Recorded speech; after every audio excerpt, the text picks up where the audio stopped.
Hello. Let me actually put on something else.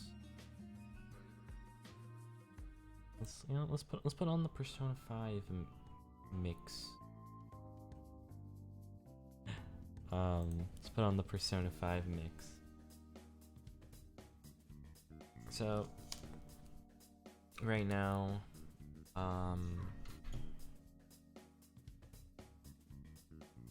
cooking some stuff up, I guess, of things that I want to include in like my RPG system.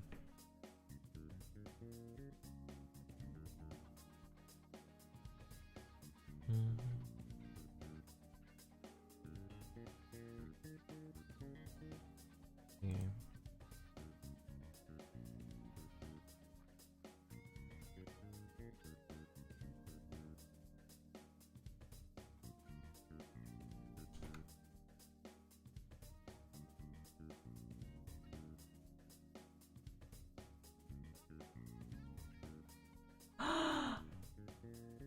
Hello, Limes.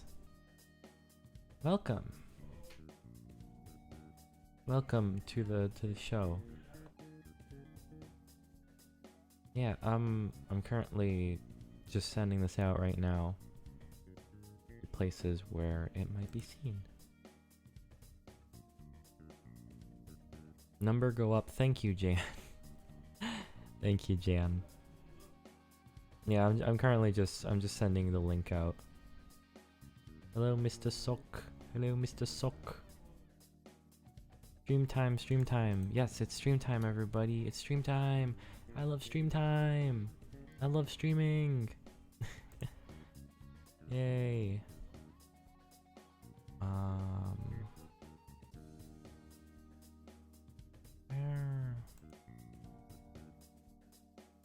Just got back from work. Needs some backup as they hosted attorney. Oh yeah, you're working at a card shop, so yeah. Very cool, very cool.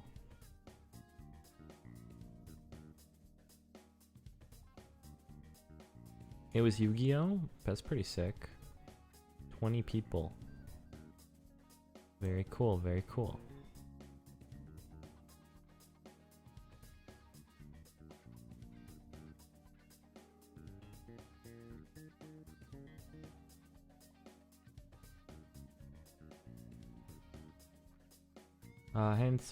Handed the register as regular customers came in. RPG months. So, let's see if there's any other places that would maybe could hear some stuff. I'm sorry for the ads. I'll wait for the ads. I'll wait for the ads to be over. And you guys can...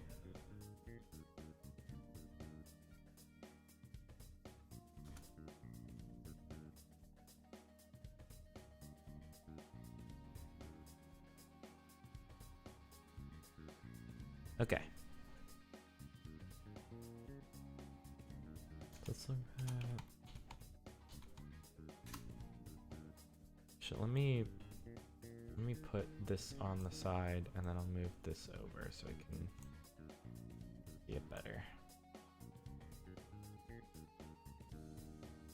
Appreciate when I explain to children the importance of taking care of your cards. That's really cute. That's really cute, actually. It is important.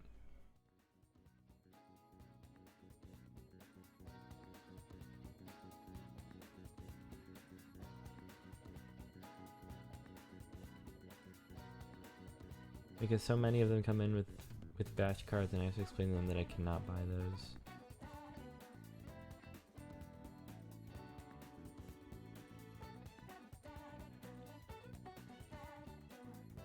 So,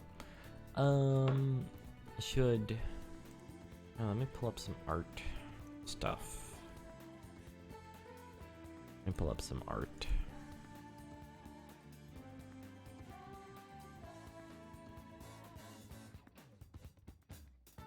I should really have this more organized.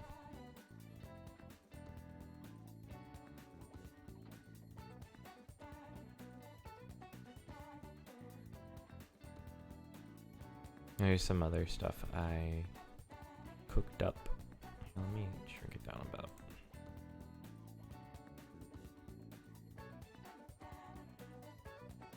Here's some art. Here's some art. So, I think I've told most of y'all this. I guess it's more so just breaking it down. Trying to... Yo, is that a Zora? Yeah, basically.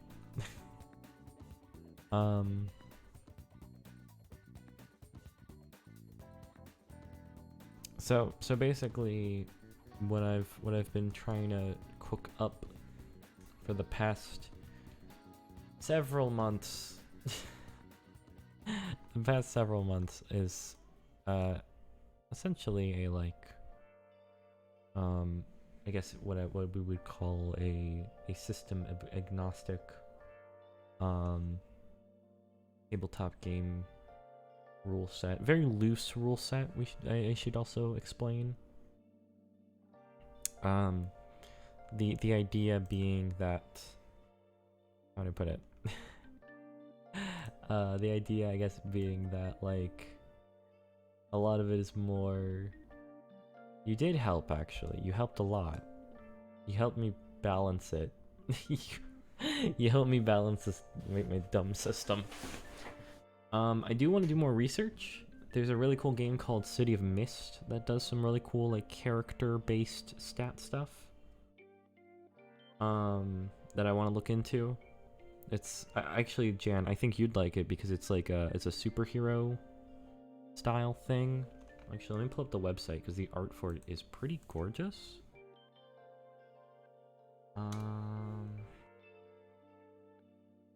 Here, I'll pull it up. But yeah, so basic idea is, stop it. No pop-ups. No pop-ups. So the idea for the thing I'm cooking up is, so a lot of my favorite like anime and manga and stuff, they really like having weird, unique powers, right? Like oh, there's a dude whose ability is that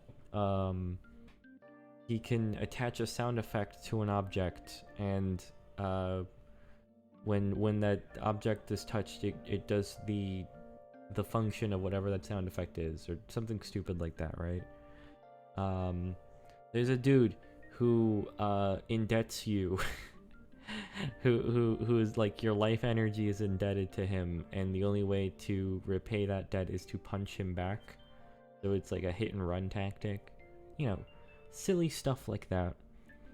Very like seemingly hyper specific stuff, but that requires you to think outside of the box when it comes to scenarios outside of those circumstances, and it also like promotes like cooperation, right?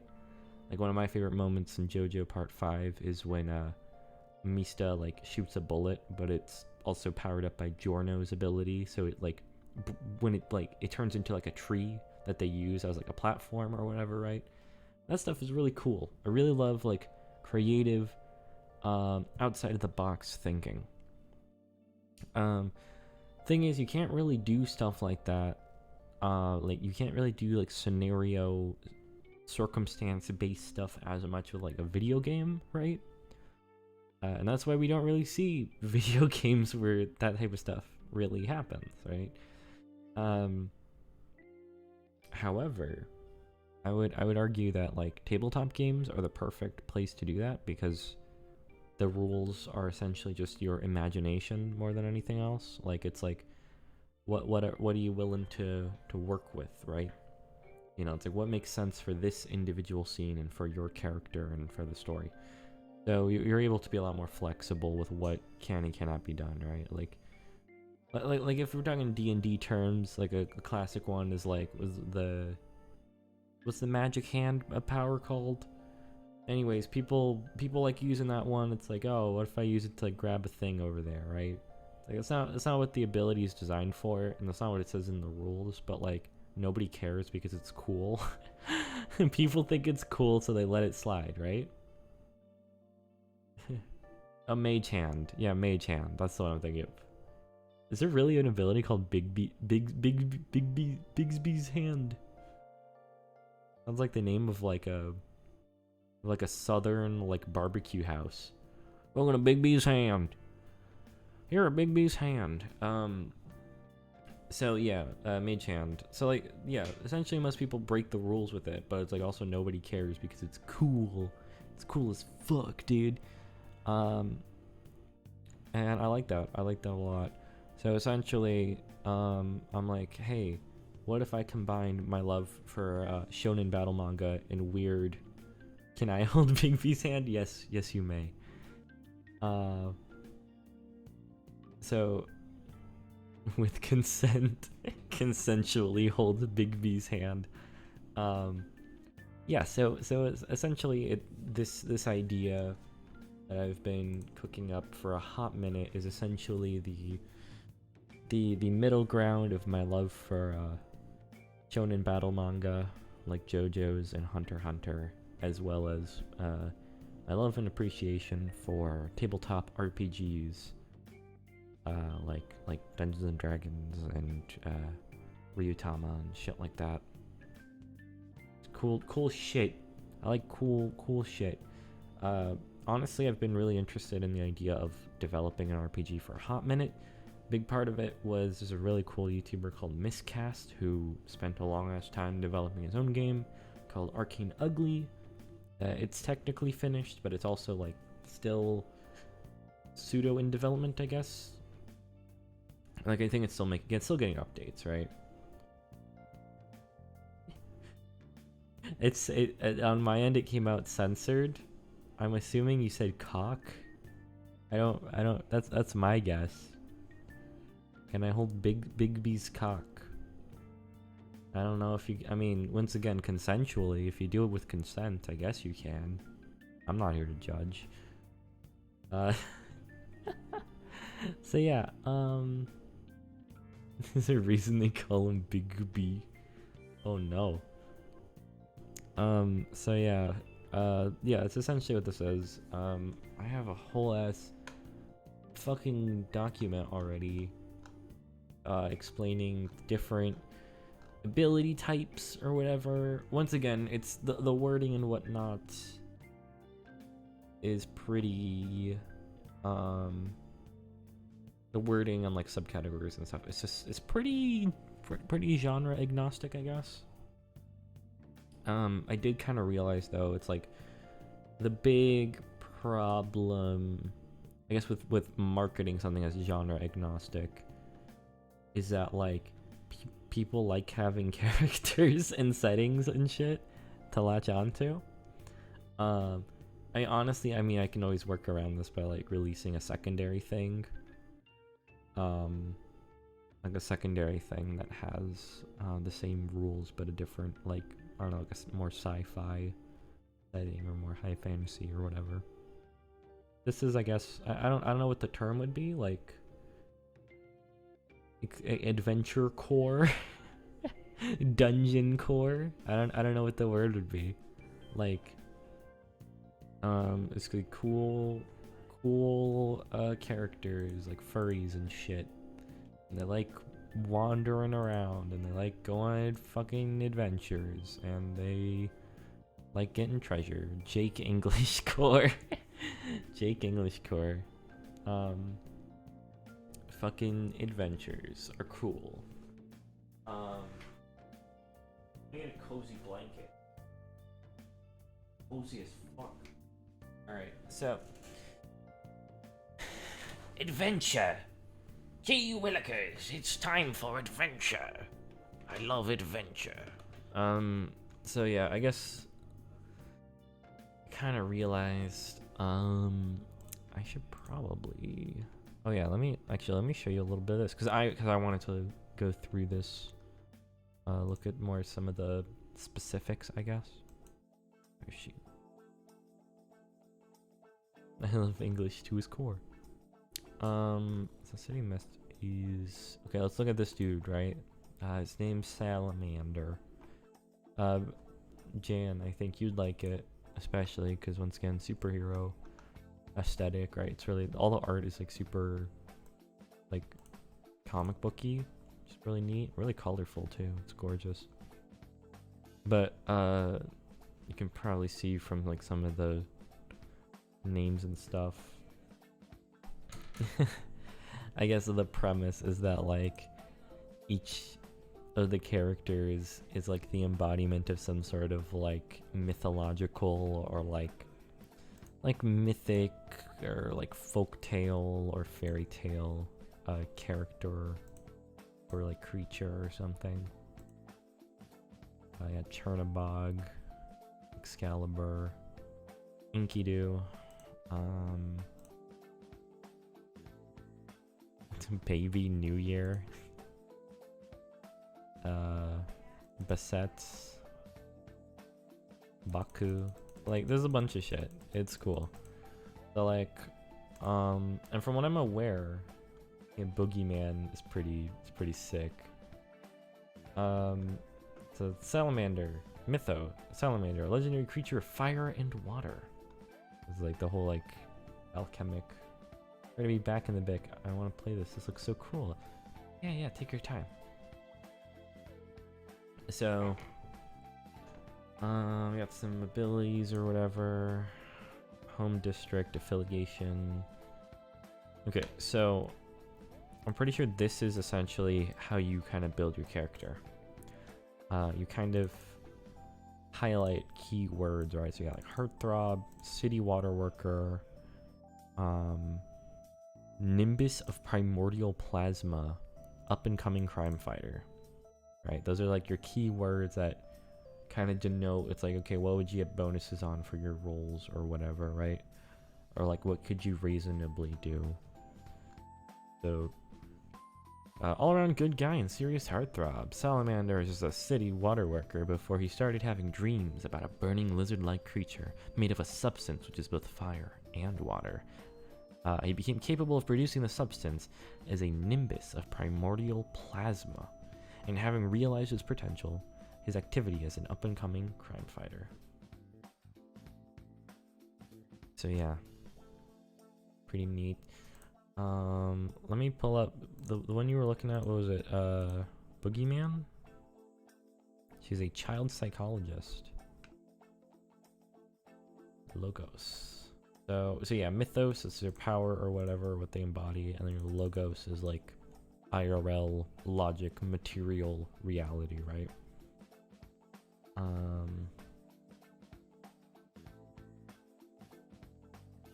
Ever since she put on the Boogeyman's gunny sack, married Conroy, a child psychologist, can feel the wickedness of people in the city. She feels it radiating off of people like sick heat, like a twisted terror sense. As a young girl, Mary witnessed the murder of her father, her father by a home intruder while she was hiding in a closet. Mary had devoted her adult life to helping other children work through their own trauma, having to carry the moment when I watched him die for decades. She has vowed to never be caught unawares again, and now her newfound powers, she has become the predator, hunting the worst of the worst, trying to get rid of the city of the wicked while satisfying the gunny sack, never-ending hunger. It's kind of like Unsleeping City, but everyone can control the dreaming. I've never actually watched Unsleeping City.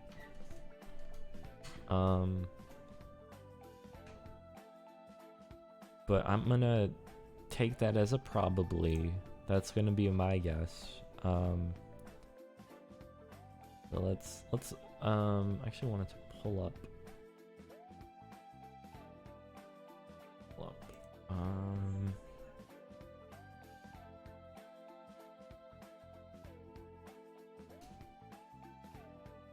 Unsleeping City is my favorite Dimension 20 campaign. It's entirely on YouTube.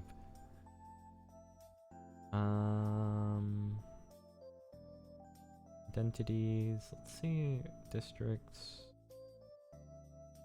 Because I thought I think the official YouTube has like a character creation.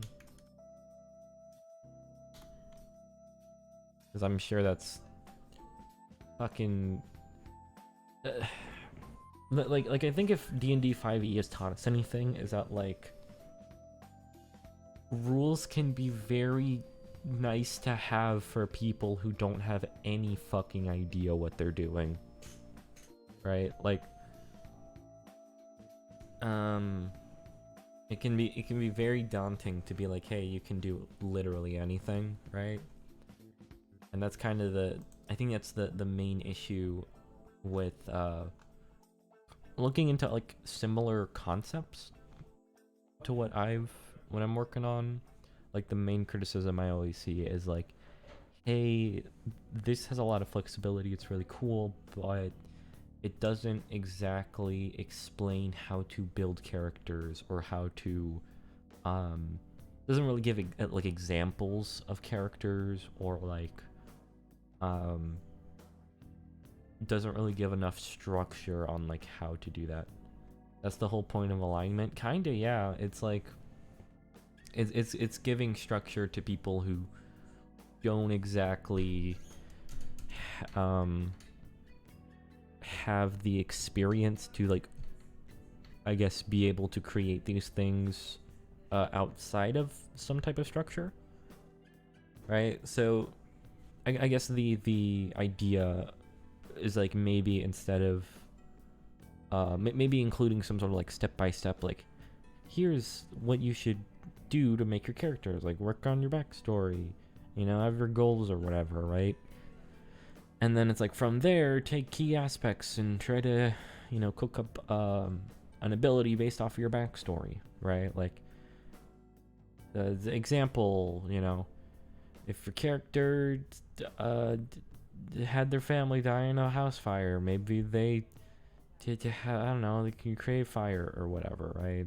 It's fucking, it's lazy, but you know, that sort of thing, essentially.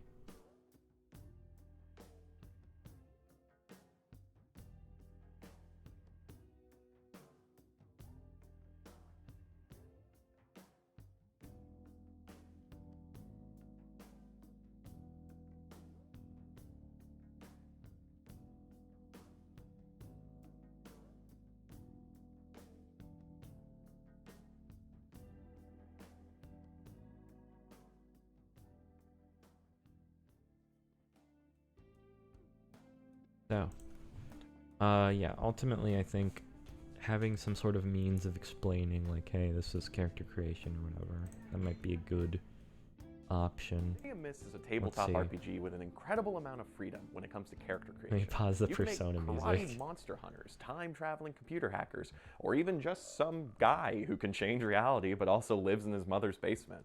This freedom is thrilling, but it can also lead to analysis paralysis. With infinite possibilities, where do you even start? Thankfully, once you have your character concept, the rest of the process is simple. We won't be going into the mechanics of character creation today. Instead, we'll be talking about ways you can get that spark, that single concept to build the rest of your character off of. The best time to create your concept, in my opinion, is the exposition session. I've been a GM for many different systems, as you can see from the shelf here, and having a session 0 to just talk about the game, table rules, and most importantly, who your characters are, is extremely helpful no matter the rule set. But another reason City of Mist is a great TTRPG is because having a session 0 is built right into the rules. The exposition session is there for everyone to develop their characters and determine what the series is going to be about. The first thing you'll normally figure out is the shared crew theme, or the main identity of your party. Your character concept will need to mesh with your crew's mission, so pay attention to whether your crew is a team of private investigators, a squad of mercenaries, or just a gang. Alright, let's... Yeah, session 0 would have been nice, but like, you know, our schedules are so clusterfucky. I think it's fine. I think we're fine. Crew theme. Gang of kids in high school. Having the central conflict laid out also helps you create a character whose personal goals are connected to that conflict. The more everyone talks about their characters and what they want to play, the more that'll help you figure out the same thing. Figuring out your I should also say that we like kind of completely lucked into having a pretty balanced party, I guess. Like we each fit different niches really nicely. I'd say mostly out of luck. character with everyone else is also helpful to determine what roles should be filled. Even though City of Mist focuses more on narrative than mechanics, it's still a tabletop RPG, so you're still going to need your tanks, healers, faces, and mages to round out the party. If you played other RPGs, whether on the table or on your console, think about what's your normal style of play. Do you prefer strong brawler character concept? But maybe you haven't splitting your character into their mythos and logos. There are a few ways you can approach this. You can start with a mythos and figure out what this legend is like as a normal person in the city. If your mythos is Thor, for example, perhaps their logos is working a job that requires great strength, such as a construction worker. Or you can choose a gritty noir trope for your logos first, and then try to figure out which mythos to match it to. I'm a tank. If you're playing a lounge singer, maybe their mythos is a goddess of singing or secrets. I would say I'm like a rogue or some sort of DPS. Very unga bunga, but I can't take a hit. You should also want to think about how your character balances the ordinary and legendary. Glass This cannon. will determine your character's awareness level. Are they just touched, a normal person who is just now discovering their own mythos? Or are they legendaries, so far gone their mythos powers have almost taken them over? Perhaps they're stuck in the middle as borderliners. This will determine how many mythos versus logos themes your character has. The expansion Shadows and Showdowns includes a tool to help you create a great character concept. The 3 mythic features process found on page 37 has you study a mythos, select 3 features you like about it, and then use 1 feature as the basis for your powers or your mythos themes, and 1 feature as the basis for your modern day persona or your logos themes. The rapid character creation process on page 40 also gives a list of mythos and logos options to choose from to make forging your character concept quicker and easier. Maybe you have an idea for what kind of character you want to play, but are having a hard time picking out a specific mythos. Thankfully, all legends are fair game in City of Mist, which means there's no shortage of source material to draw from. There are countless podcasts and YouTube channels that delve into different mythologies you can see more greater understanding on page 41 of Shadow, telling characters all. That's interesting. Well, that's kind of neat that it has like a little archetype subcategory. That's kind of fun. It can be easy to think of a logos as boring compared to legends and superpowers, but noir movies and comics make ordinary people compelling characters all the time. You're not just limited to normal lives for your character. Could your character be an assassin like Postmortem, a getaway driver like Baby New? Think big! Your crew theme does most of the legwork in this respect. If your crew is a bunch of bank robbers, for example, then it may be more helpful to think of your logos Berserker, in terms of heist Rider, archetypes. Archer. But Yeah, like even some if sort your of character lives a normal life, saber. that normalcy can make its own compelling emotional arc. The defining event and defining relationship theme books are perfect references for these stories. Did a single supernatural tragedy change your whole life? Are you trying to keep your children from the dangers of the magical world? All of these and more are logos conflicts that resonate and are very fun to play. You can find more ideas for logos character tropes on pages 72 and 73 of the Player's Guide, and a quick list of noir archetypes on page 40 of Shadows and Showdowns. There could be some anxiety with choosing a character concept, especially if you're afraid you won't like them once you start playing. But I'd like to quote James Destiny Komodo, author of the remain Ultimate Nocturne. RPG Character Backstory Guide. I advise people to play Infinite to change. sword creation. Look for the areas of your character An story where unreasonable you can allow number them of to swords. develop and evolve while still staying true to their core character traits. City of Mist is a game about narrative development with a leveling system that encourages changing theme cards as your character develops along their journey. This should take some pressure off creating the perfect character. Your character is going to change, and that could include the parts you find out you don't like. Keep this in mind when making a character. Your character An impractical amount of knives. Let's see. Oh, there's a whole playlist of character creation stuff. I want to see specifically how their rules work. Mythos theme book. Theme improvements, crew theme, choosing power tags. Okay, so like let's see the power City of tag Mist is a system. tabletop role-playing game where you can have almost any power There's at your fingertips. subtitles. You could have super strength, super speed, storm powers, shape-shifting, high-tech power tags that make your character who they are. Today, we'll start with call upon to influence the world around you. While each theme book has specific questions you can answer to gain these tags, there is still a daunting amount of possibilities you can come up with. Even a question as simple as, how do you protect yourself, can have answers like growing bone armor, being a ghost, or having dragon scales. If you're having trouble coming up with a tag, try approaching it from a more mechanical angle. While tags can be narratively anything, there are certain types of tags that come up quite a bit during gameplay. These tags are usually attack tags, defense tags, and Jan, have you seen Prometheus in I continually regrow my liver. What's it called? The Bravely Default. Bravely Default. Summons. The summons in Bravely Default are so weird. And their version of Prometheus is so sick. I'll have you know that I'm getting like 2 cents Lamau. I get like no money. Also, I thought I lowered the amount of ads. It should be like 3 every hour. It shouldn't be that many ads.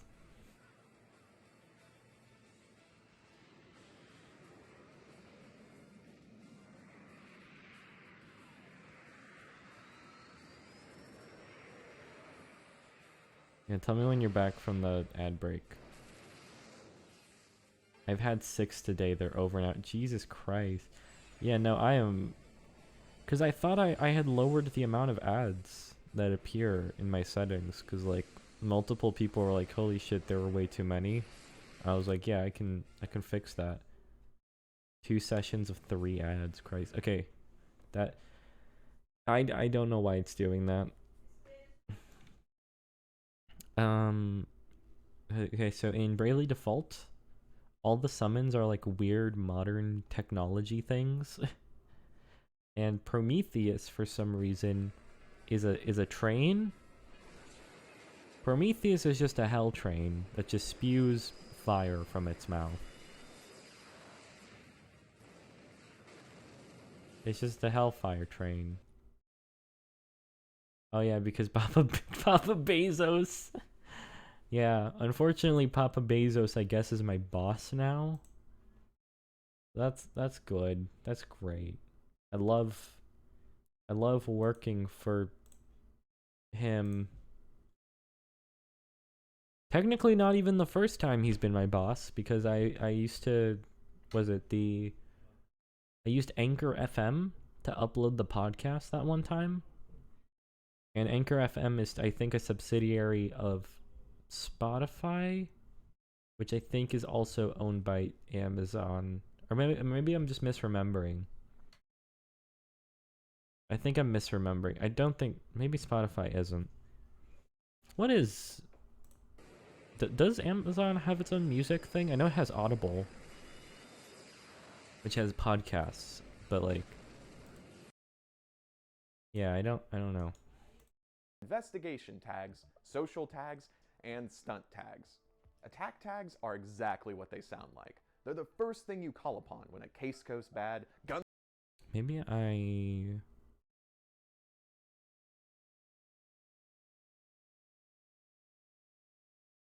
Myth characters... Power set, mysteries and identities. Spotify is unaffiliated with Amazon. Okay. I could have swore it was. Maybe, I guess I was just misremembering. So I'm trying to see if I can find specifically, because I thought making myths, character creation stream.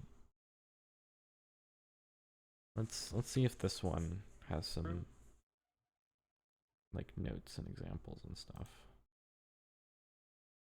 So which horseman are we going with?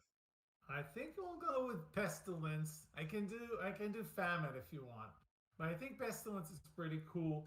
And I just grabbed a photo or an image rather, a piece of art. A lot of really cool like resources for you guys to check out. You guys are politician, an epidemiologist, a little too close for comfort. Let's see. Let me skip ahead a bit more. Okay, rapid character creation, archetype, noir trope, tags and motivations. Gain your first power tag listed in the bold typeface. Choose 2 more tags. 1 weakness tag. Gain the mystery or identity. Let's see. Yeah, I thought they had.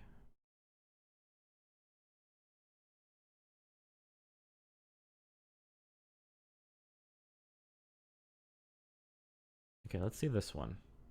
Hello everyone, Kevin Carpenter here with... Because once again, I wanted to look at City of Mist specifically because I know it's a more narrative-driven game. Like it's definitely more based off of like characterization, character arcs, like where, like specific, I guess it's a little bit more rules light than something like D&D. The numbers, and the answer, 5 minutes. Now, before we start the clock, I do want to mention the City of Mist expansion, Shadows and Showdowns, has an entire section on rapid character creation. The rapid character creation section in Shadows and Showdowns. I also I appreciate that it's like a little 2-page spread for like example archetypes, and then they go like the easy step-by-step examples of tropes. Honestly, that might also be a pretty good idea. Like, oh, I should write that down. Example characters, example tropes. They like both stories, both, let's say like both character, or I guess maybe like narrative might be a better, and mechanical. Put that as there, like example tropes that when the player reads our little document, they can kind of quickly glance over and be like, oh, I'll combine to this with that, and then just kind of randomly roll whatever, right? Introduces a step-by-step list to help you create your character. So that's what we're going through today. I'm going to be going through this list step by step, and I'm going to be creating a character. Also, maybe I should also put like universal mechanics. Let's put like some example items. Races.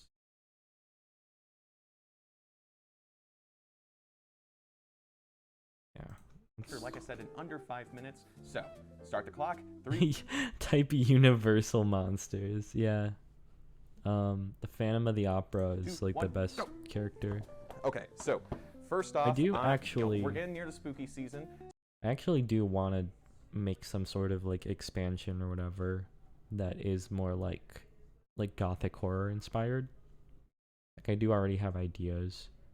I mostly want to get this one out quickly because it is like the core rules or whatever, and like it's what everything else is kind of like built on top of. Yeah. So I'm gonna pick a legendary archetype. I'm gonna go with werewolf. So that's gonna be a beast in the legendary archetype section. So let's start out. Let's make this guy a borderliner. 2 mythos, 2 logos, just to make things fair. So the first one for touched is gonna be animal shapeshifting. So that's gonna be our first mythos theme. So you just turn the page and you go to the Mythos theme kits in the book, and you can see that animal shapeshifting is actually the first one. So that's an adaptation theme. The mystery is my true nature animal or human? Phenomenal. And then there's an easy list of power tags for you to choose from. You can choose any of these. Of course, you have to go with the first one for your A, wear animal shapes, and that's going to be your primary ability. We're going to use that tag for changing into a werewolf. We're going to do stronger in the moonlight, of course, because werewolf. And let's do thick animal hide for defense. Okay, that's mystery, power tags, weakness tags. We're going to go with narcissist. We're going to say that having all of this werewolf abilities makes this person a bit inside their own head. Okay, next up. So we said we're going to go with borderline, so let's go with another mythos theme for our werewolf character. The next one on the legendary archetypes chart is rage. Interesting. Okay, rage is an expression theme. This is how your powers manifest in the world, besides animal shape-shifting, of course. So with rage, the mystery is, why so furious? All right, so power tags. Tear them to pieces is, of course, the first one. So this would be, our werewolf character here is a narcissist who can't control their rage, and it's starting to sound a lot more like a villain than a hero that I would solve a case with. But anyway, there's more power tags here, so we want to go with the more werewolfy ones. Let's go with terrifying roar. That fits with the animal part of our character. And let's go with... My guy is a serpent from the Garden of Eden, manipulative dude, and he's also a narcissist. It would also be fun if he had like a fear of heights, like he doesn't like going on airplanes. He's always afraid that the airplane is just gonna randomly crash and he won't be able to fly anymore.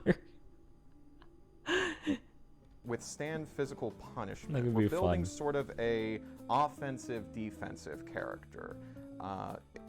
Already I'm thinking in my head, like, this is not a social character. This is not someone who is going to talk to the victim or, you know, the murder suspect. And So figure a out what's going on. pilot. This is the person Oh where... shit, that's good actually, yeah. He's a pilot who got into a really bad crash, and because of that, he lost his license to fly. He's not able to fly anymore, so he's stuck to the ground now. He's really manipulative, and he's really narcissistic. I really like that actually. That's fuck, that's good. That's really good. Oh man. No, that's good. That's really good actually. I like that a lot. Where, you know, when things go down, they start attacking and taking the hits for everyone. Hey you, So, Tony Stark. weakness tags for rage. Let's go with Kinda, going yeah. our previous personality issues. Let's go with contempt for weaklings. Okay, so that's 2 mythos themes right there. Power tags, weakness tags, mysteries, all of that. So now we just have 2 more logos themes, and I don't know how much time we have left, but let's keep going. So back to the rapid character creation page. Step 2, choose a noir trope. This is going to be for our logos themes. This is what's keeping our narcissistic werewolf chained down to reality. So choose an occupation. We're going to go with something for a werewolf, something for a werewolf. Cat burglar. That's just funny. So we have a cat burglar werewolf. So that is a training theme, going over to the logos theme kits in this book. Cat burglar, cat burglar, cat burglar. Boom. Identity. Steal from the rich and give to the poor.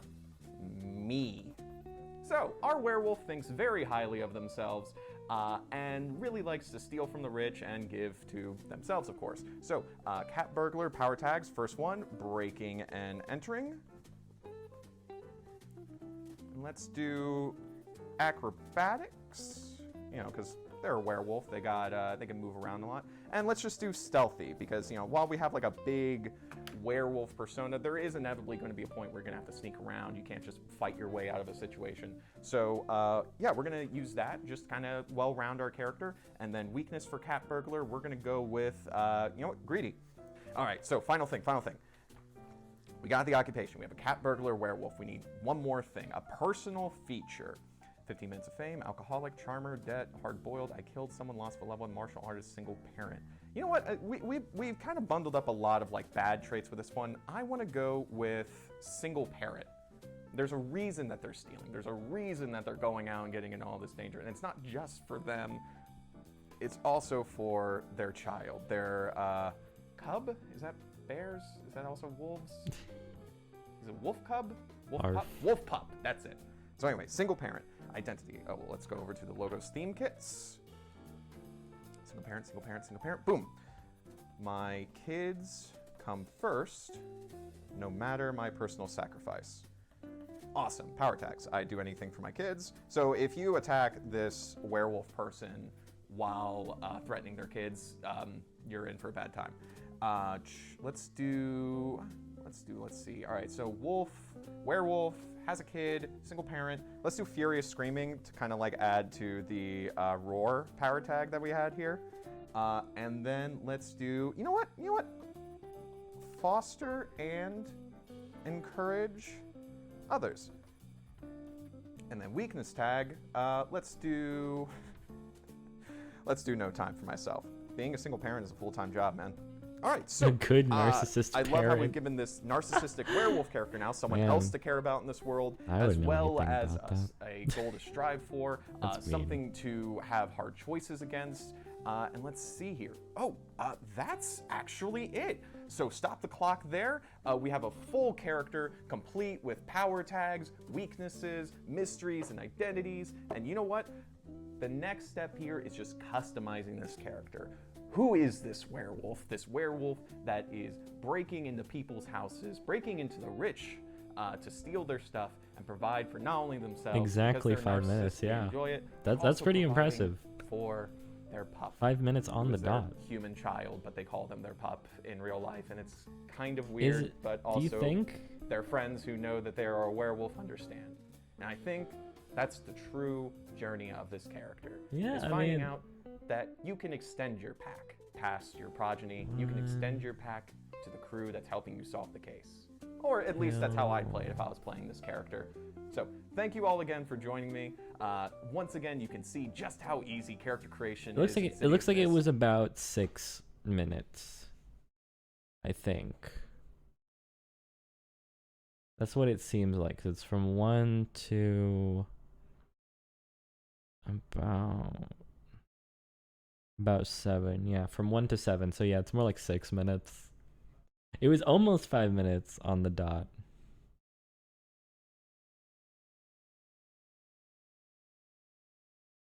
I guess maybe if you like erase all the time where they're just explaining stuff, it probably was closer to 5 minutes.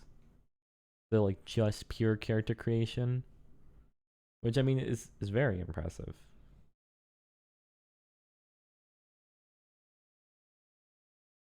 Yeah, it looks like let's go to their go back to their website. Once again, really looking at like ideas, like getting some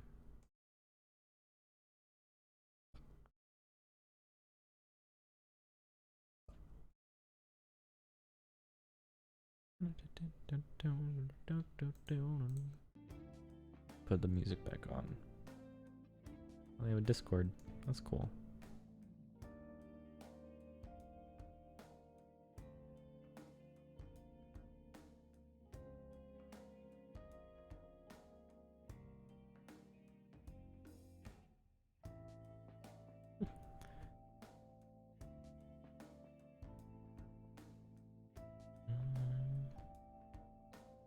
Two mythos, two logos.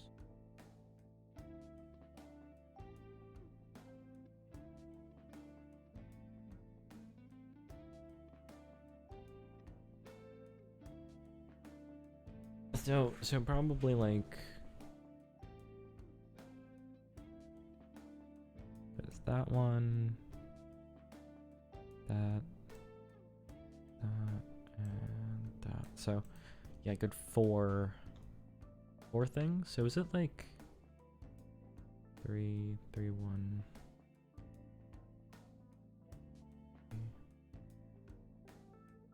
Yeah, I feel like having like a good like 3 to 4 skills to start off, I think is fair.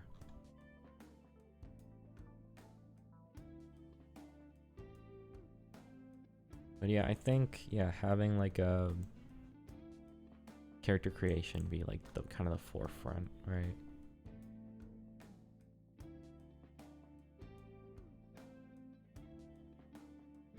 Probably in here. Maybe having some like examples of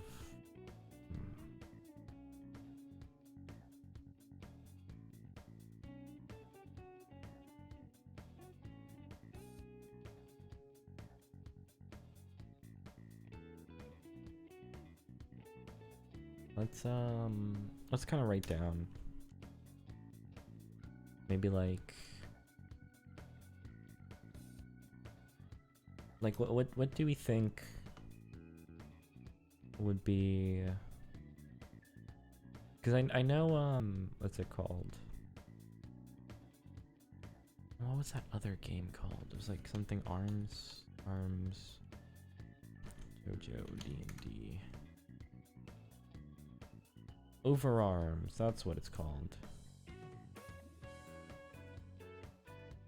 Yeah, Overarms. Yeah, because Overarms also does like the whole like ability is like parts of your character thing.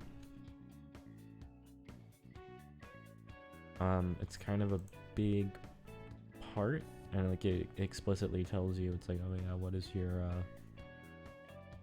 like what's your background? Stand Sona. Kinda, yeah, I guess so. Let's see. Back history, stats. Where is? Because I know there is actually a page, getting into Perstandas. Perstanda. I think in this they're called. Are they called Eidolons? Something like that. Animas. They're called animas. Okay. Yeah, that's what they're called. Anima.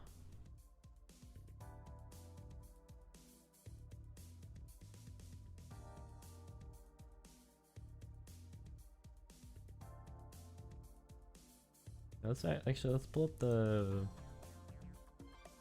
quick start rules, because they are free. Shout out to fucking.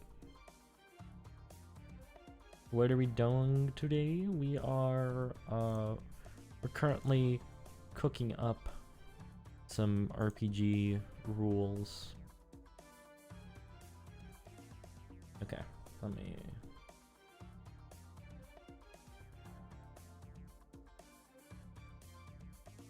Let's just download this real quick, because download.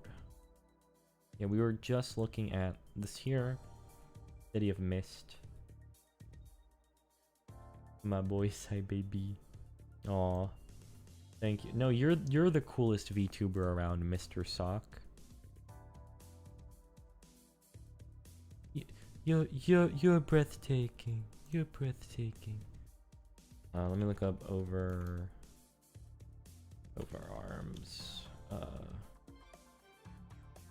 PDFs. Let's call it. Yeah. And then let me just extract these really quick.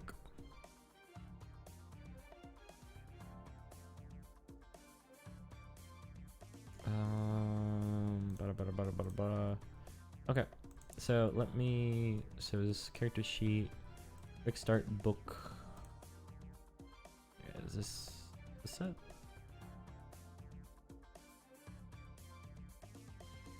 What's this one? Oh, okay, that one's a two-page spread. This one is okay, single pages. Okay, let's do the 2-page spread version. Okay, let's see how they handle it. Appearance.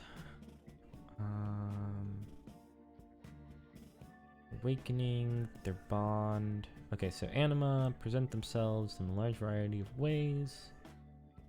Presenting someone's psyche. Specific, unless bound to a specific object or automatic, anima are attached to their user. In that case, any damage the anima sustains is equivalent injury onto the user's body. Bond. User psyche and share intimate psychic bond. First and foremost, they obey the user's command without question. User demand, yada yada yada. Awakening. Okay, discovers their anima. They usually do not know anything about it, and thus, okay. Consciously summon it, likewise. Most cases, either born with their anima or the potential to lock it later in life. Characters developing, okay. Vocabulary, so that one was more explaining. Okay, character creation. This is more so what I'm looking up. Okay, because I'm pretty sure this had some stuff about like economic status and shit. It was like pretty in-depth. Everyone has a path and it's up to you to determine. Character goal. What has had the biggest impact? What kind of emotion does my character resemble? What does my character need most? I feel like... Of course there's the classic like want versus need.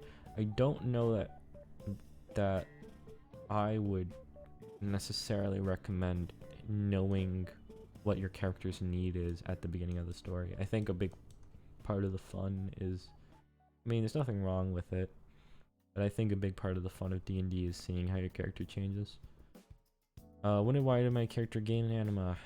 What is my character afraid of? I think that's interesting. What kind of characteristics does my character possess? Habits, manners, tone. Emotional characteristics. Where are they from? How old are they? What do they do in their free time? Money and social status. Playing overarms so easy to decide a character. Earning income. Where do they work? Is it a good shift? Did you steal this money? Who do you like to work for? Passive income. Ken is a student, does not work.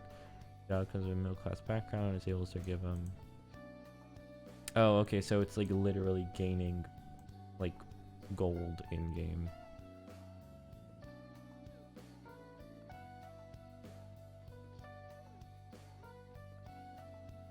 Yeah, then it gives some examples.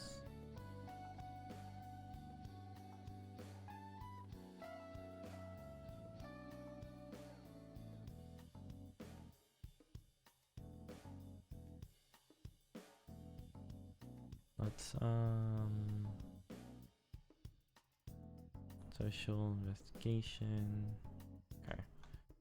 This is more so what I was kind of looking at. It looks like it's just general character creation-y type stuff.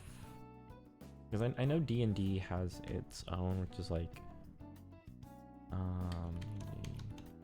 character sheet. Isn't it like, it's like bonds, flaw, what is it? Yeah, flaws, bonds, ideals, personality traits. And there's also background. And maybe it looks like this one isn't too different. It's more like kind of similar vibe. Where is this? Oh, not that.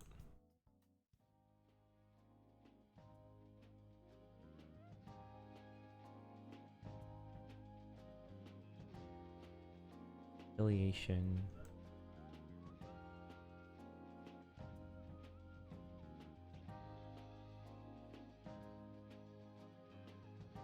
Renee Punk, an unusual brother.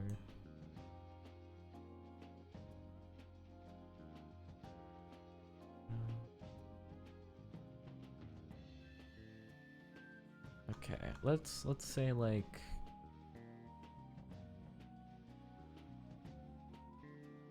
street survivalist, transformation of environment. What would maybe be like a good kind of breakdown? Do you think? Backgrounds. It'd be like, never seen this game outside of the movies. Dungeons and Dragons, or I guess just tabletop games in general. Yeah, no, they're pretty cool. Honestly, I think it's worth giving a shot because they're like, I mean, it's pretty simple. You just get a group of friends. Honestly, that's the hardest part, getting a group of friends and scheduling. Everything else is relatively simple. Unless you're the DM, planning is kind of a bitch.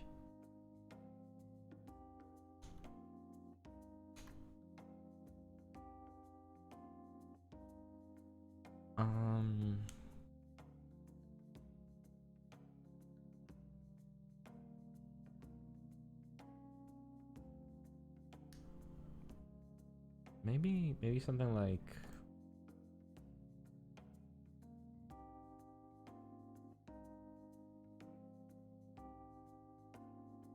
yeah, okay, let's say like age, temperament.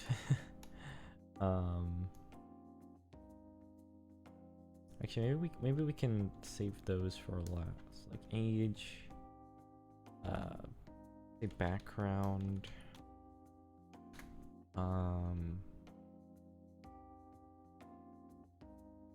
Yeah, there's plenty of other different ones. There's a lot of variety.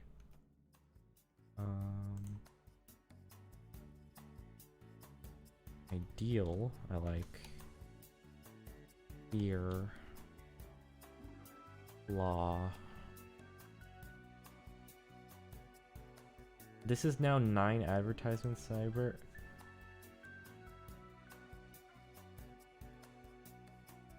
I'm on the other end of it now. Yeah, I have genuinely no clue. Why is it doing that? Twitch? What the fuck? Don't do fucking 3 ads back to back. That is... no.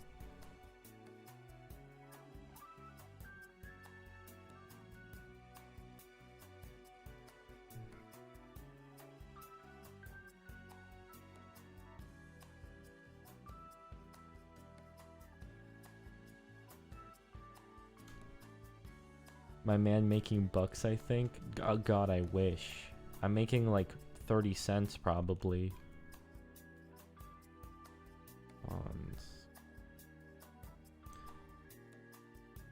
So yeah, like age, background, relationships. Maybe that might be an easier.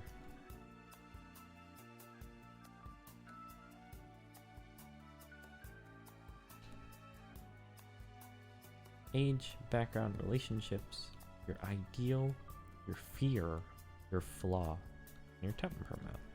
I think that's a pretty well-rounded list. Honestly, I mean, you could honestly maybe even... They do not make sense. Well, maybe you could even... No, I think age is actually kind of important depending on, like, what the vibe is. Because, like, there's going to be a very vast difference in your personality between, like, a teenager and an elderly man, right? Like, there's a difference there.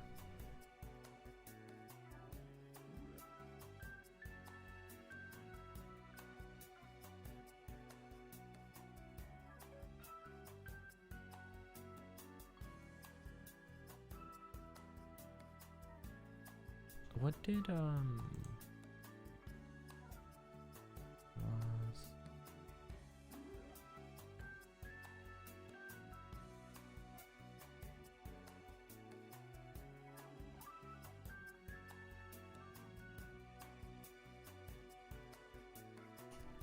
Yu-Gi-Oh? I mean, Yu-Gi-Oh in the anime is kind of like D&D, where it's like, oh, there's the moon, I'm gonna throw my turtle at the moon and destroy the moon, and that'll make the tides go down, or whatever. I think that's... the screw the rules I have money era of Yu-Gi-Oh is more like D&D, I guess.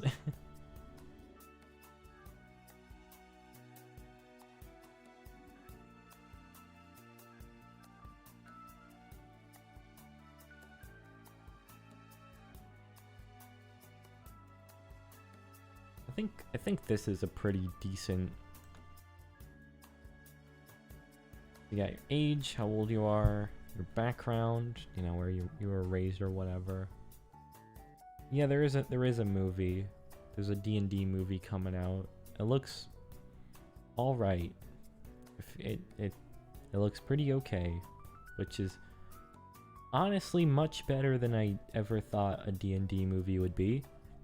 Mostly also because of like there was that D&D movie from like 2005 or whatever that was dog shit. It was really bad, but the new one looks okay. It kind of has like a Marvel movie vibe, so if you like those, you know, you'll probably have fun. It's like that type of humor.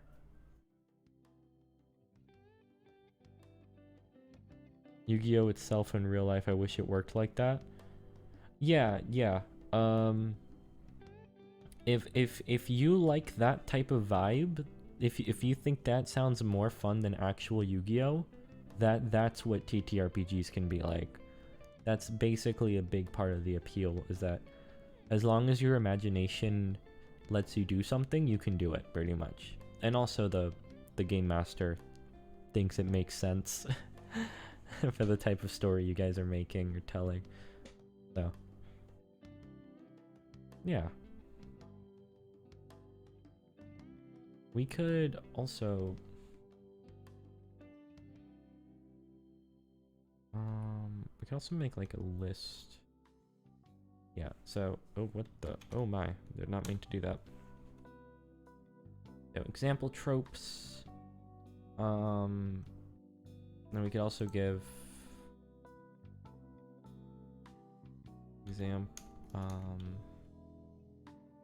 example abilities, right? Let me can't actually do that. So I think this would maybe be a good.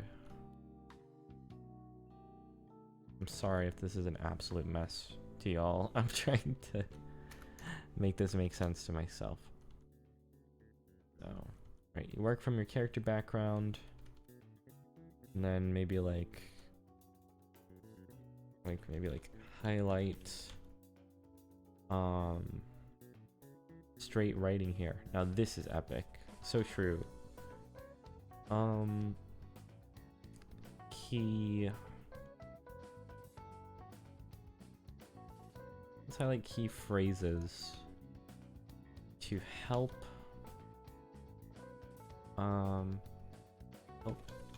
design your ability. Right? I think that makes sense, right? So it's like let's think. You know what? Here, you guys in the chat. Let's hook up a character, right? Let's see if we can come up with the character real quick. So, you know, what's the name and age? Like an age group, right? Like child, teen, young adult, middle aged, elderly, or whatever. Throw one out there, and then we can. We'll do something, right? That might be fun.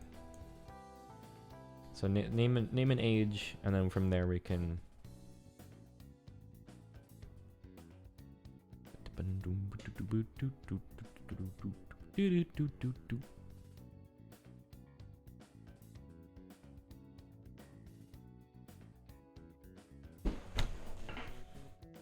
Let's make a character. 17. Okay. So we got a 17-year-old, like an older teen, right? So, what's their background, right? So I guess they're presumably school-aged, right? I'd assume they're in high school, but maybe not. Maybe in this world, that age you go adventuring or whatever. Or like what part of the world are they from? Where do they? They're a fortune teller. Okay, cool. Let's go with that. Fortune teller. Okay. 17-year-old fortune teller. What are their relationships? Who do they have any relationships, right? Like, do they have any friends or family that they're connected to, right? Who do they who connects them? Carrying tarot cards around in high school? Sure. It's like the goth girl. She's like the cool goth girl who carries around tarot cards in high school. So what are the relationships?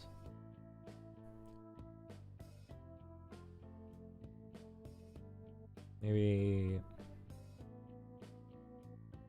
I feel like this is the type of character who would have like a best friend. You know what I mean? A best friend. And I'm trying to think what would their parents be like? Single mother and bestie. Okay, single mother. They have a supplier who supplies them with tarot cards. Okay, so what's their ideal? What's their dream? Their goal? You know, what do they want to get out of this town? They're often at odds, but they know each other pretty well.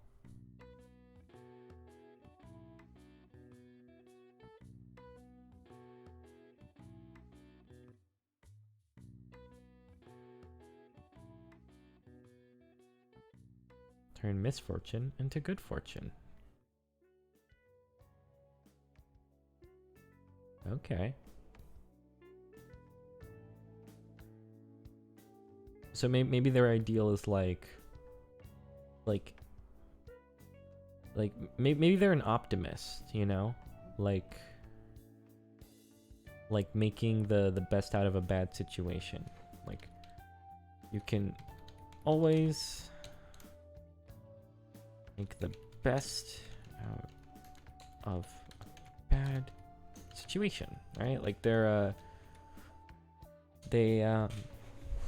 you know, like they'll argue with people or whatever, but it always turns out okay at the end, you know? Maybe knowing fortunes helps them feel okay with the world and its unpredictability, right? It makes it feel more predictable, makes it feel like there's more control, and it makes them feel like they can make everything turn out okay. So what would their biggest fear be? Maybe something like unpredictability, right? Like something like disorganization, unplanned. Yeah, let's say like the unknown, or like the unpredictability ability of the future. There we go. So let's and then her flaw, I think it maybe makes sense to be like something like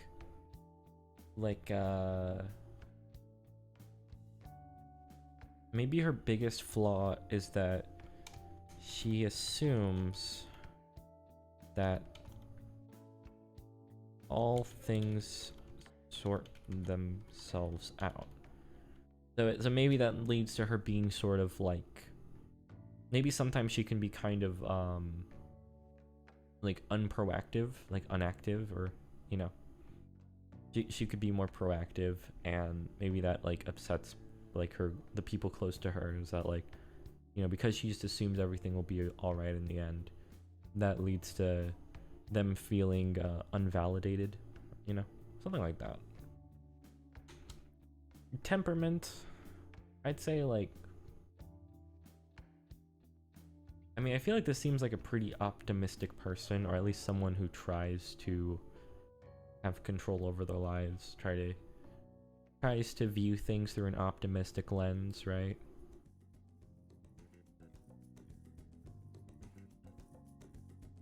So I guess like tries to be as optimistic as can be.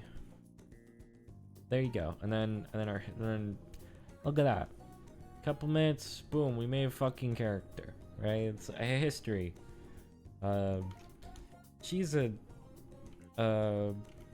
teenaged goth girl who loves telling people their fortunes.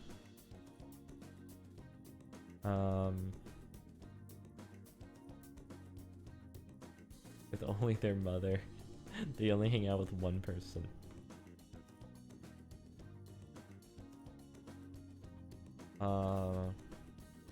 Well, it's more like that's their closest person.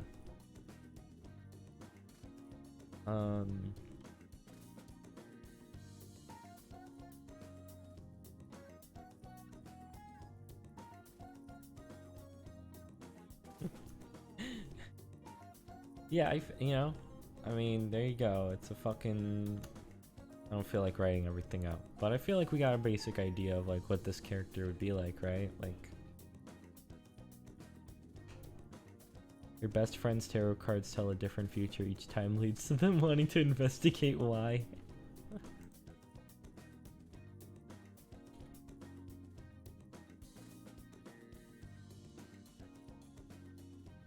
Boom.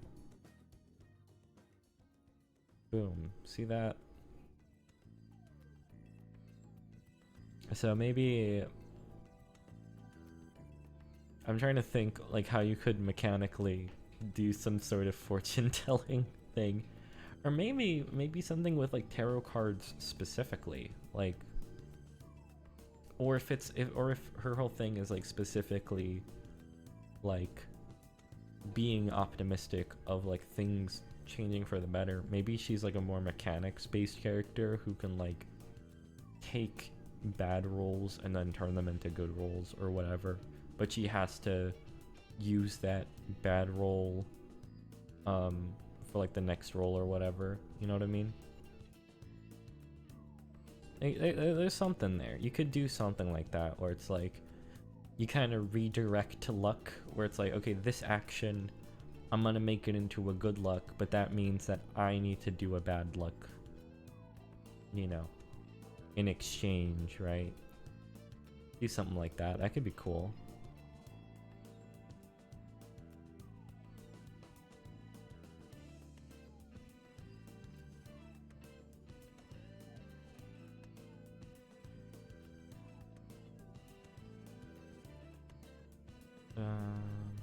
All right, let's see if we can. I like this little character.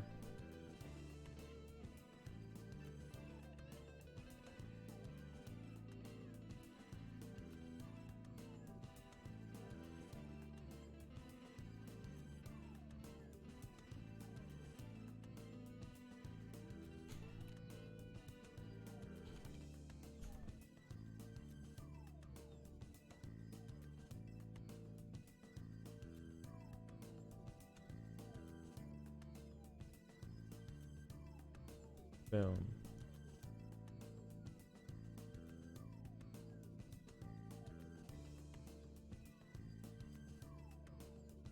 Okay, let's I'm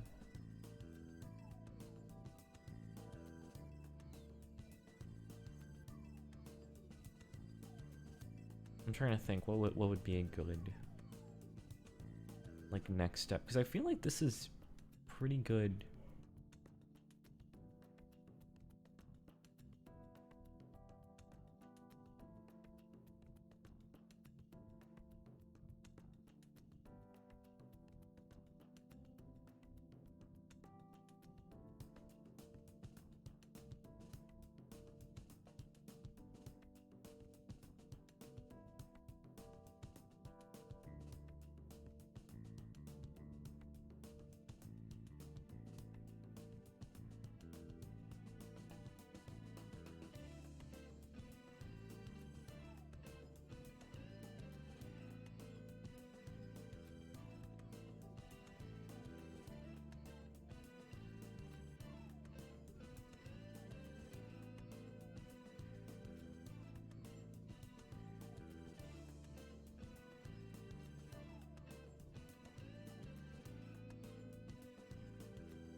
I am streaming. I'm sorry.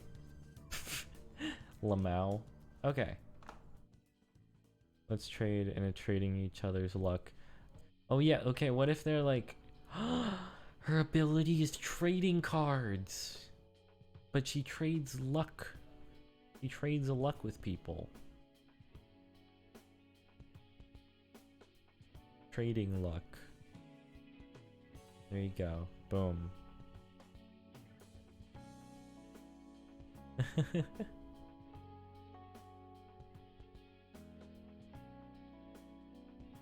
So let's I'm trying to think. Because I feel like this maybe setting up an explanation of like maybe an explanation of this is like the Squid Game. I love Squid Game. I love Squid Game. Maybe like an explanation of the way in which to like balance things.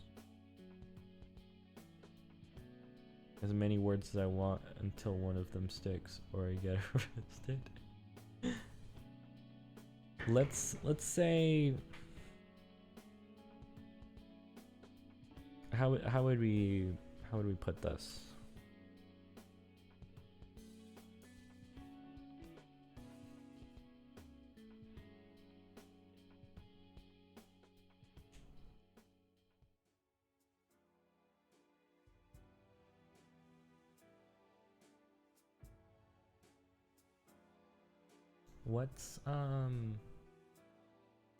What's it called? Like maybe explaining like balancing, right? Like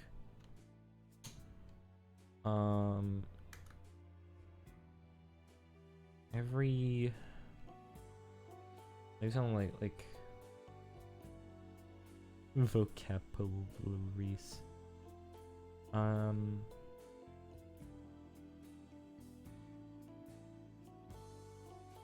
The more, let's say, immediately useful, right? The more immediately useful, the higher the cost to use, right? So like, if your thing is I punch good, right? That's gonna cost you a lot. But said cost can be lowered by adding restrictions or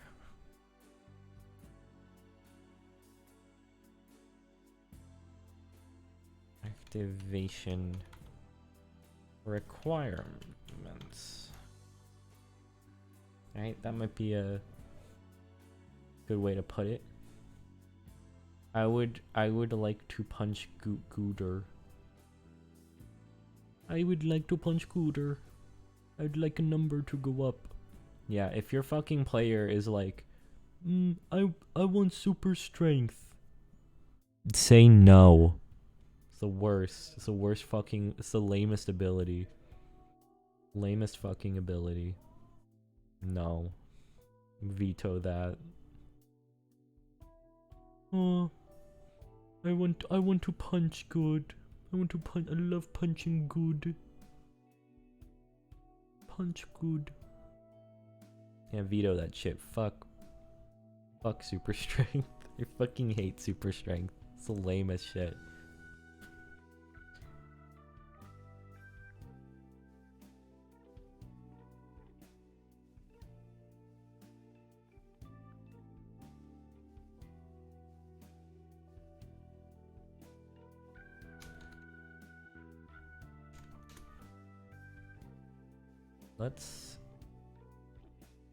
I'm trying to think what else would be important to specify.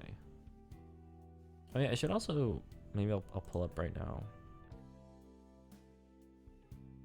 Trying to see if I can find the specific character sheets. There we go. This is I guess the system agnostic version. I'll probably make a more specific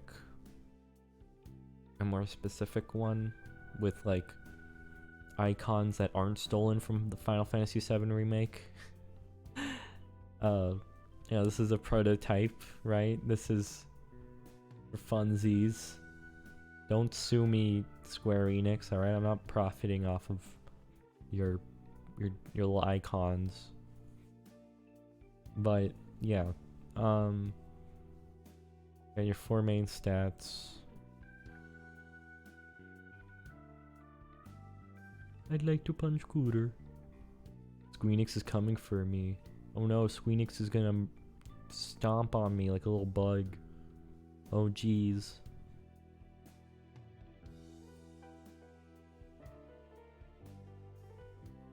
I'm trying to think what else would be important.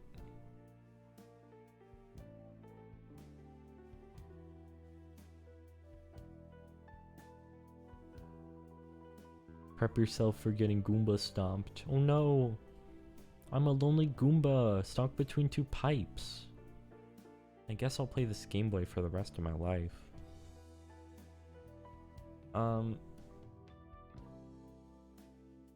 Maybe something for like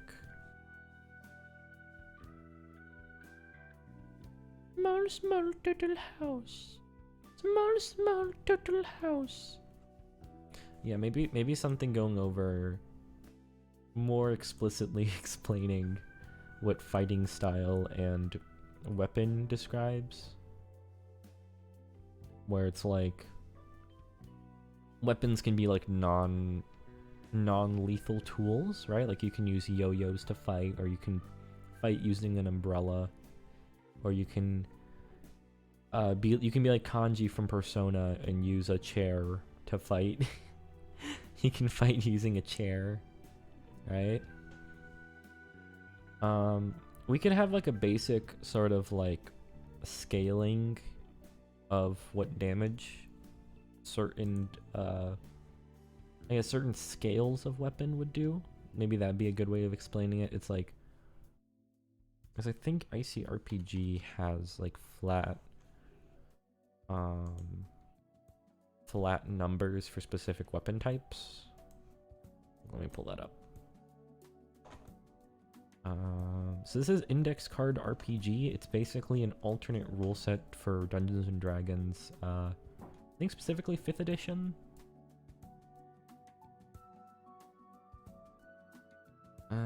Let's see if I can get the dice rolls. But yeah, I really like Index Card RPG. It has a lot of really cool mechanics that I'm like, yes, this is good. Please play with these. These are good. Yeah, okay, so D4 I think is specifically like non-handed. And then weapons and tools is D6. Firearms was a D8.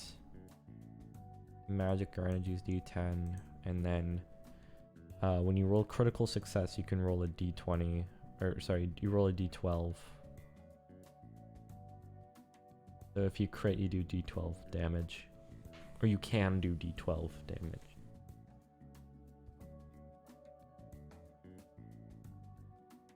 So I think we would I think this is very elegant, but I don't think it's, how would I put it? I don't think it necessarily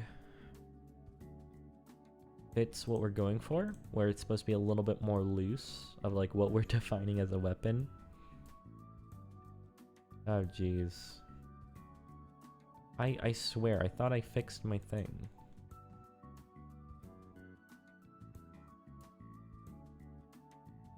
So let's say like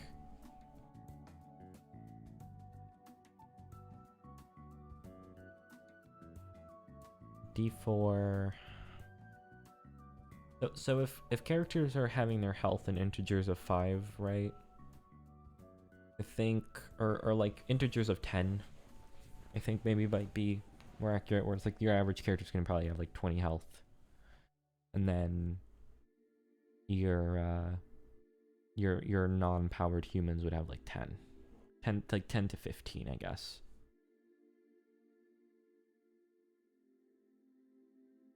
That might be a good, right? Like HP scales, like normal slash Mundi is gonna have like around 10 HP. Hello, welcome back, Jan. Yeah, I'm currently brainstorming like our HP scales, and then I guess like your what would maybe like what would we call it, like that's like powered characters of like around 20 HP, and then big boys, beefy boys are around 30 HP.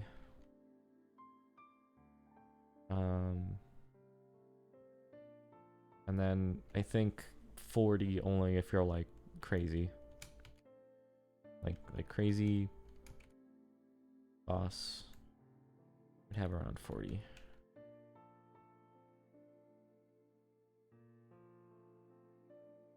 It's 4-bit pixel art. Yeah, I think having a bit of a larger integer gives more how would I put it? Gives you more flexibility. I think working with integers of 5 instead of 10. I think the issue with that is that like so like your lowest dealing damage type of dice, right? That's going to be your D4. So that means that the maximum amount of damage that you can do is 4, right? Your maximum is 4.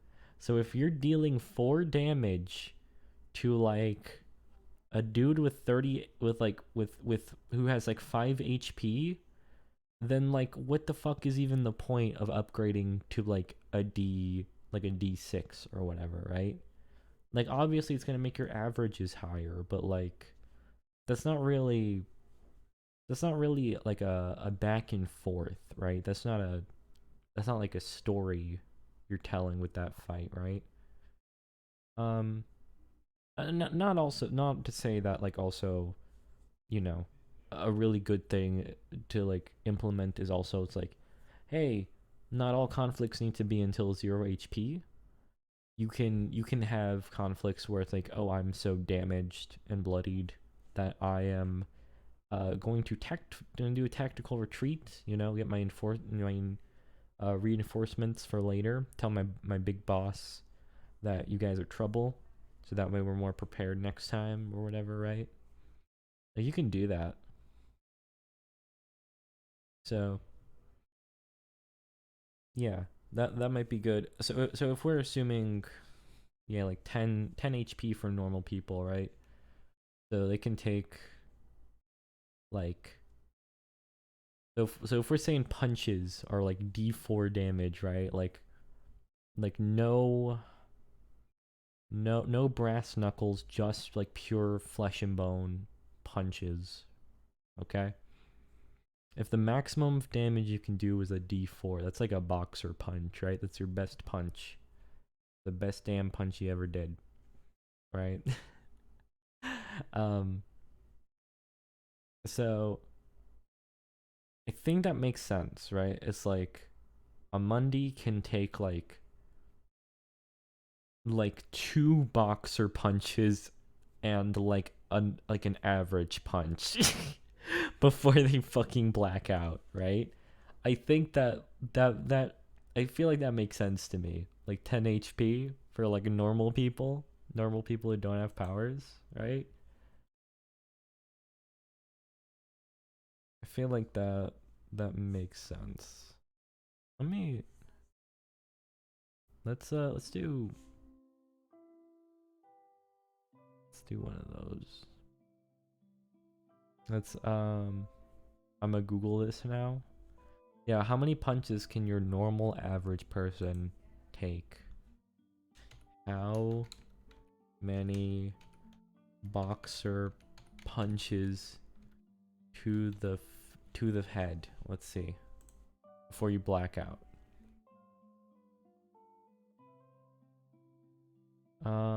55, 60 punches per round. But 20 to 30 of those slip, right? So, how many punches does a boxer take? And 780 punches.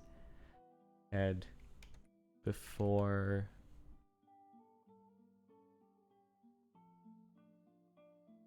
25 to 30 before knockout.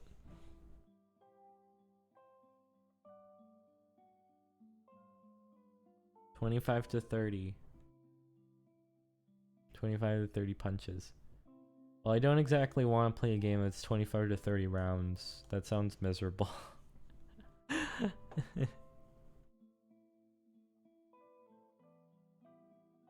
Let's say,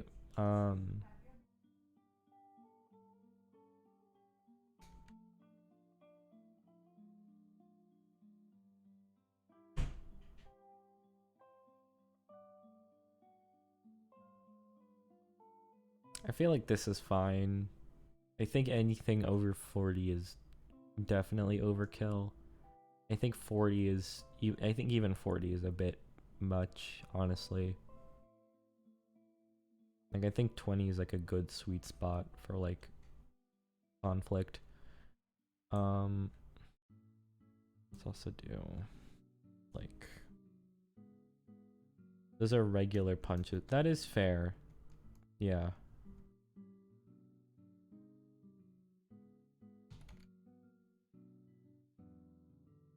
It'd be like 2 to 3 times less than that. Yeah. No, you're fair. That's fair. Yeah. Yeah. If we're talking like 25 to 30 punches, it's probably 25 to 30 like little punches, not max damage, not crit damage punches.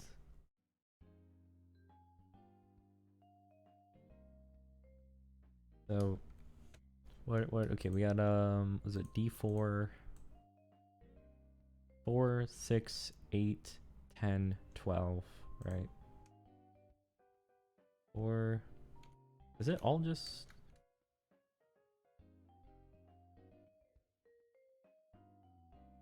who the fuck uses a 12-sided die? Like, genuinely, I don't think I've ever had to use a 12-sided.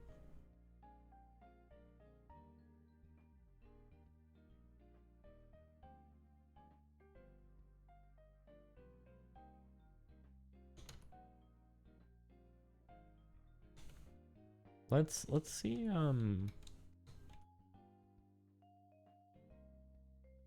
what is okay, like what's a sword, right? Like D&D sword damage, right? I think that's a D8, right? Yeah, 1d8. Damn, I got that off the top of my head. So, let's say like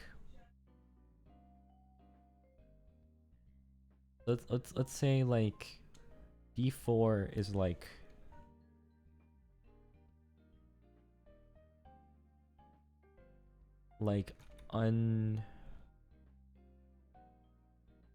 how would the, not unarmed, but like let's say like unpowered / unarmed, right? Your D6, let's say it's gonna be like your blunt force trauma. I don't know, what's a club? What's a weapon proficiency? Loading reach, 2 hand special. What's a club do? That's 1d4. 1d4 bludgeoning. Yeah, for me it makes more sense that a club would do more damage than a dagger. Like, I know it's not the same or whatever. Yeah, great club is d8. So maybe more like blunt. And then 8 would be more like slashies, right? I don't know what the fuck a D10 would be. Is there a weapon that does a D10? A halberd?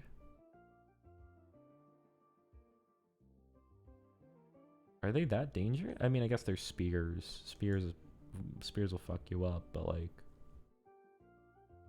more dangerous than like a pike.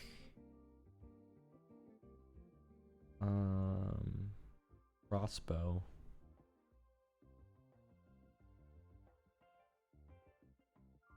You know, what D10 is for like magic shit. So I don't even know if I would even use a D10 for like weaponry. It's a shit ton of damage.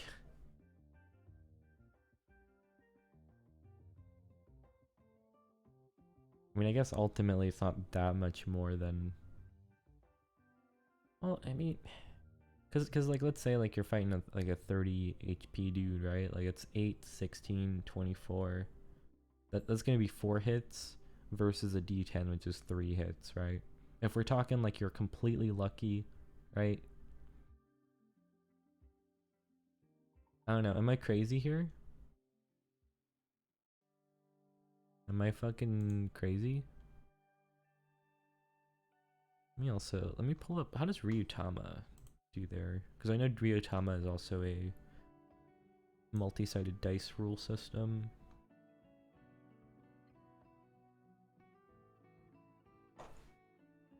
I'm gonna check, so I sent my friend the link to the Ryutama.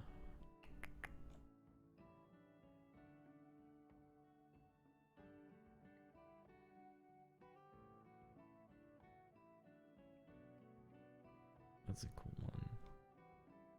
Oh, here it is. Ryutama English edition.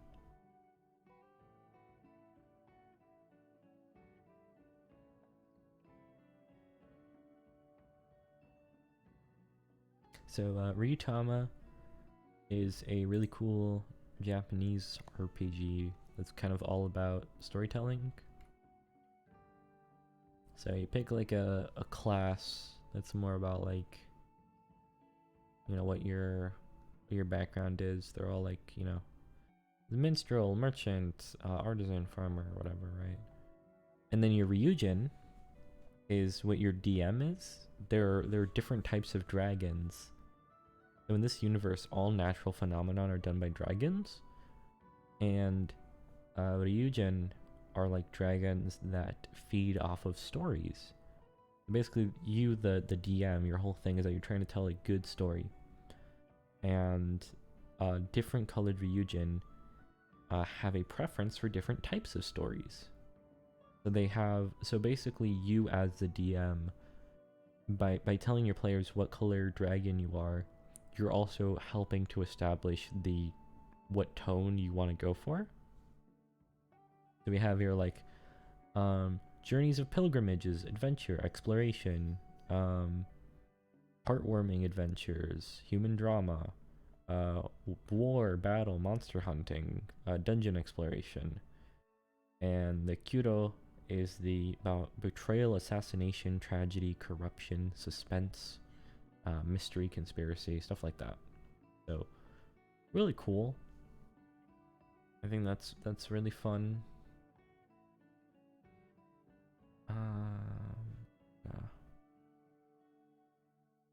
Dice notation.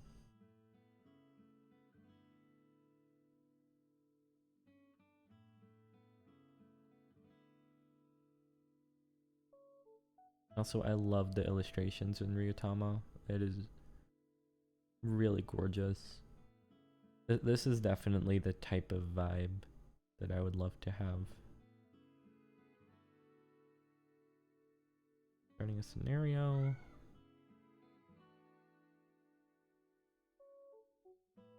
Game, gather necessary materials, writing utensils. Determine scenario type, complete scenario objective, structure. Alright, there's also a lot of infrastructure in Ryutama for like story shit. Really neat.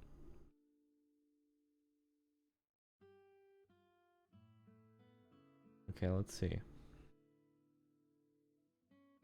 Check critical.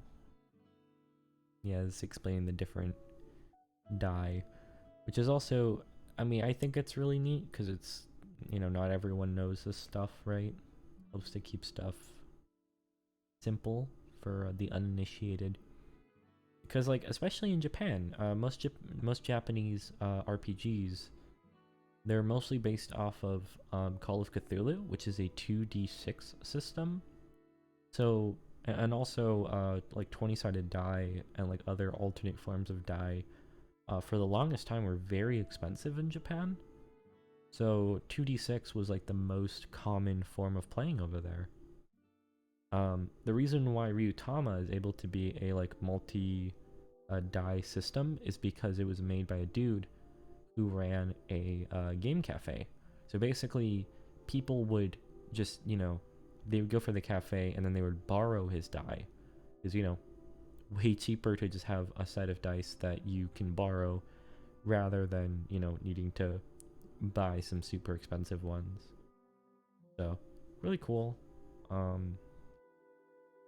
Book of Spring, character creation.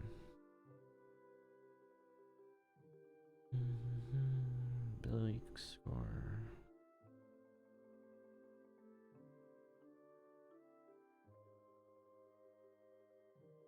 Weapon categories, accuracy. Yeah, it looks like attacks aren't even done with like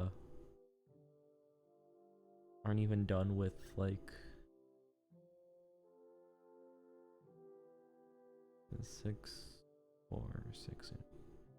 Oh, okay, wait, so no. It's D4, D6, and D8. So depending on whatever you have, you roll those, combine them, and then +1.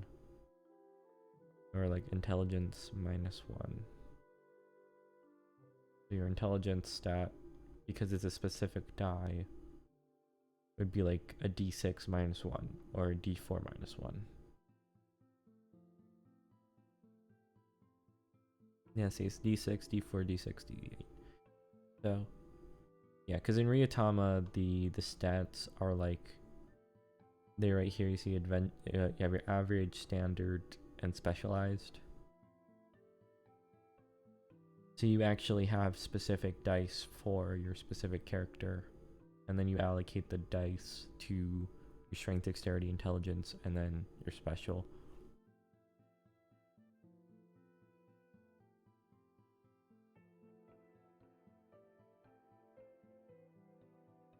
I mean, that honestly is probably simpler to have specific die allocated to specific stats. It does make your weapon choice probably less. I mean, you see it, because like let's see, light blade, like daggers, short swords, they use intelligence -1. Blades use strength. Full armor strength +1. So I don't know, maybe, I mean, it could be something like 4, 6, 8, and then whatever your modifier is, right? Like,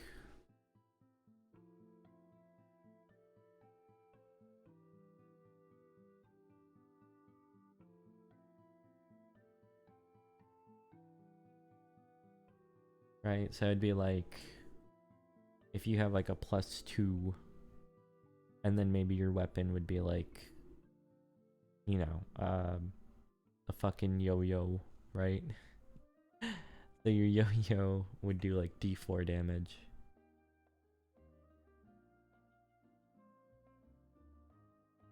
Or like, if you have a D8 weapon, maybe your character isn't super physically strong and they like struggle to like pick things up.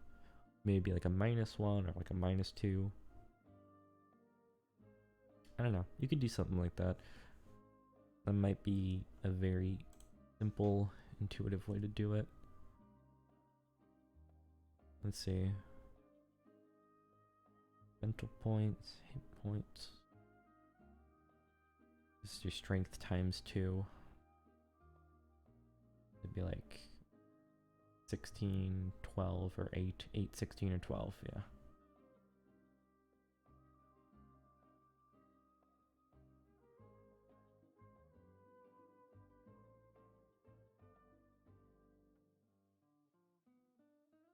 You know, I love the art in Ryutama. I think it is beautiful. Like, look at that. That's gorgeous.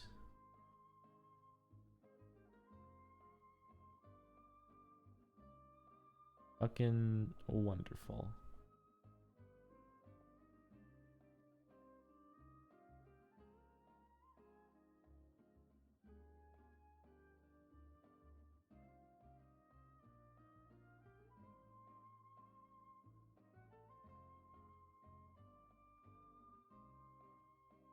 So let's circle back because let's see.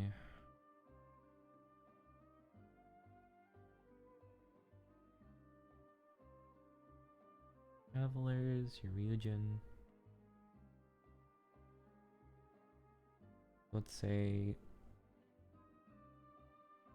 let's have like upfront like let's say we'd have like example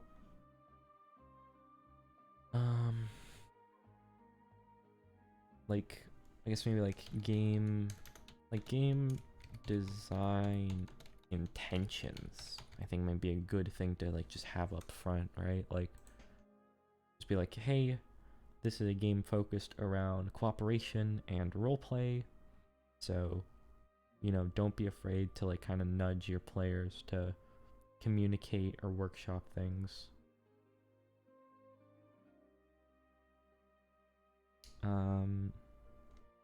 Also maybe even like a rule book, prepare the game, gather necessary materials, determine how good or bad you felt that day. Encounters, walk around the town. Let's do like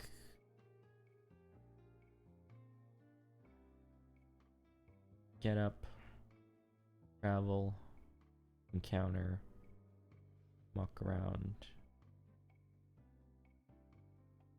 Ryujin step by step. Create a scenario, embarking. After a complete story. Let's say intentions, maybe some like session walkthrough / guide, right? That might be good. And then we can go through some like basic terminology. Get that out of the way, right?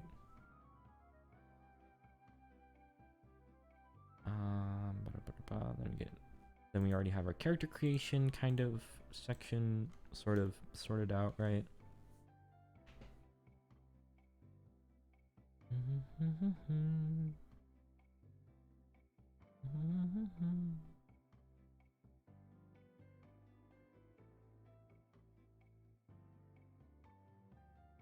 Okay, and then yeah, that stuff I already have sort of figured out.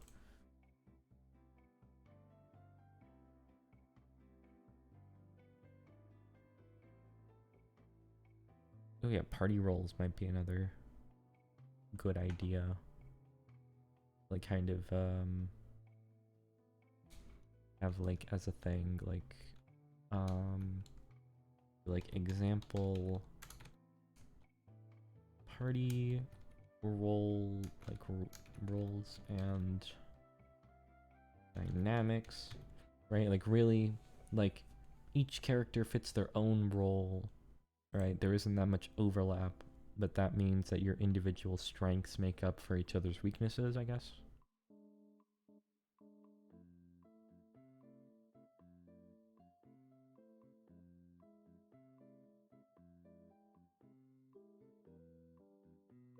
Do we want like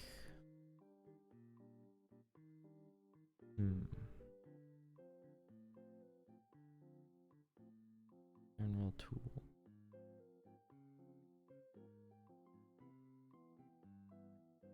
And magic words, invocation, read spell list.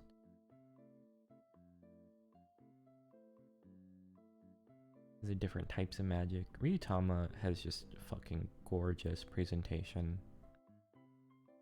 I love the whole vibe of this game. Concentrate. Okay, concentration is a difficult action. Characters can concentrate, increasing their chance of success. Concentration with timing. Accepting attack concentration must be declared before a dice roll. Concentration cost. Current MP. In order to character concentrate, cost 1 MP. I think maybe we could do something sort of like a sort of like the Braille default system. Cause one thing, really great input that Press and Play gave me was some sort of system for characters to regain their energy or whatever. So maybe like on like a mechanicsy end, maybe something like how would we put it? Some sort of mechanic. Yeah, let's actually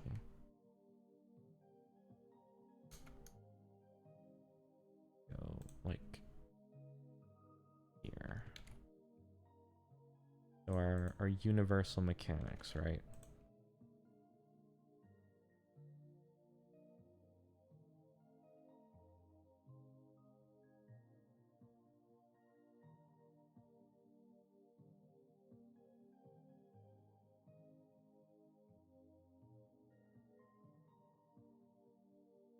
Take this.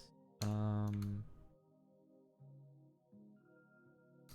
not gonna.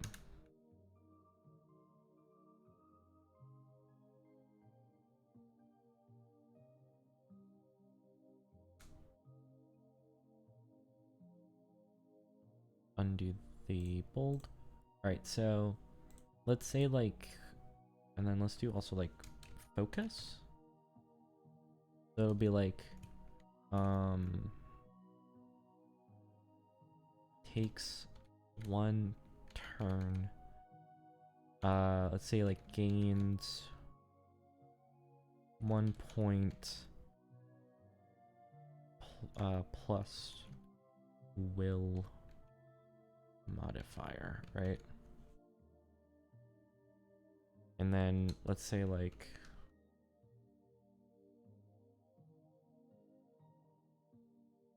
and then probably same with these, right? It'll be like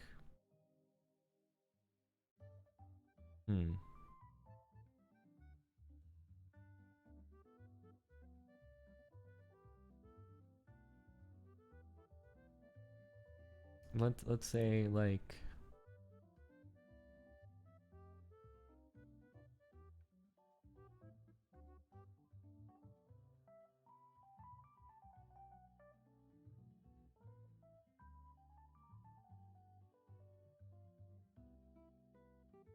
I just got a Taco Bell commercial that was more like like a classic Axe commercial.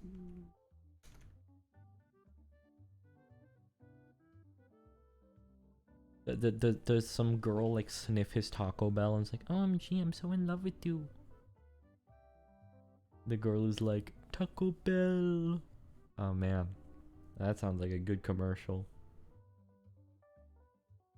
You should bring back that dog, just make him a little less racist.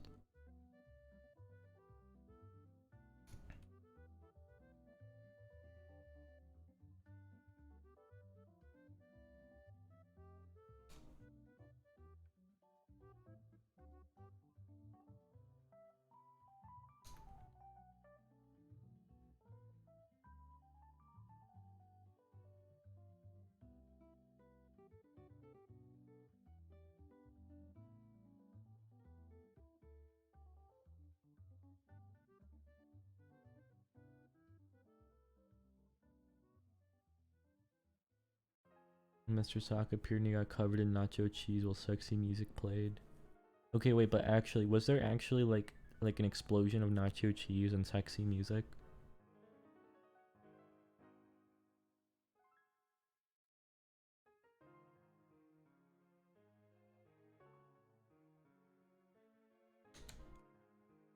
What if actually each point cost had like a different use, like is to like fumble, and then 2 tech points would be like it's enough to like push.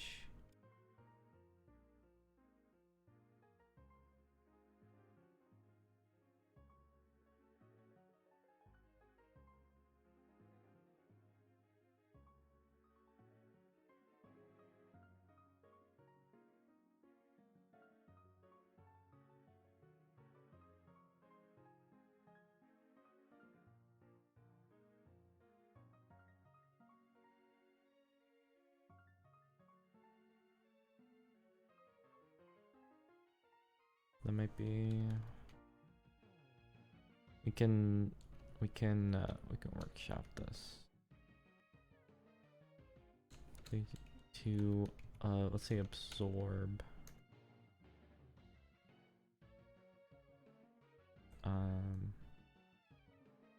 that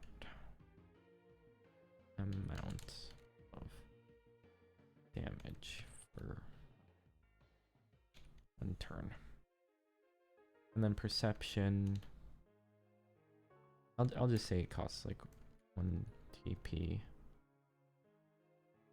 in battle. And then focus, it takes up 1 turn, but you gain 1 tech point plus your wisdom, your will modifier, wisdom modifier, your will modifier. I think this is relatively fair.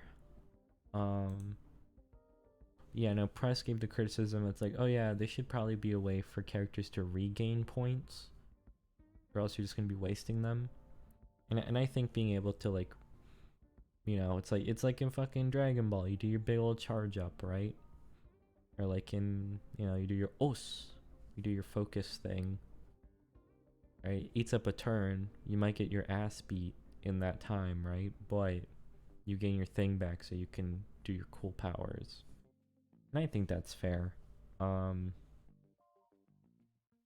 other ones I'm not 100% sure on.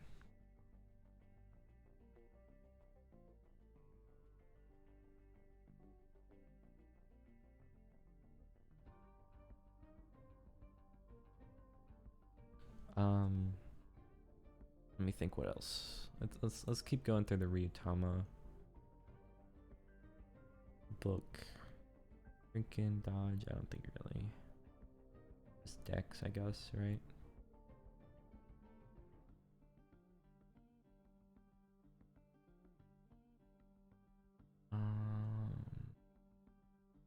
But actually, that might be a good idea. Is like examples of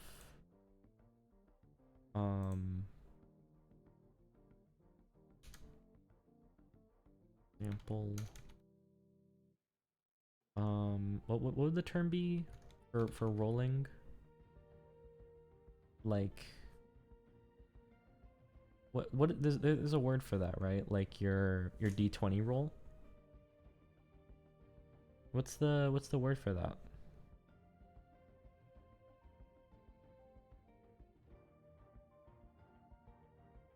Am I just completely misremembering?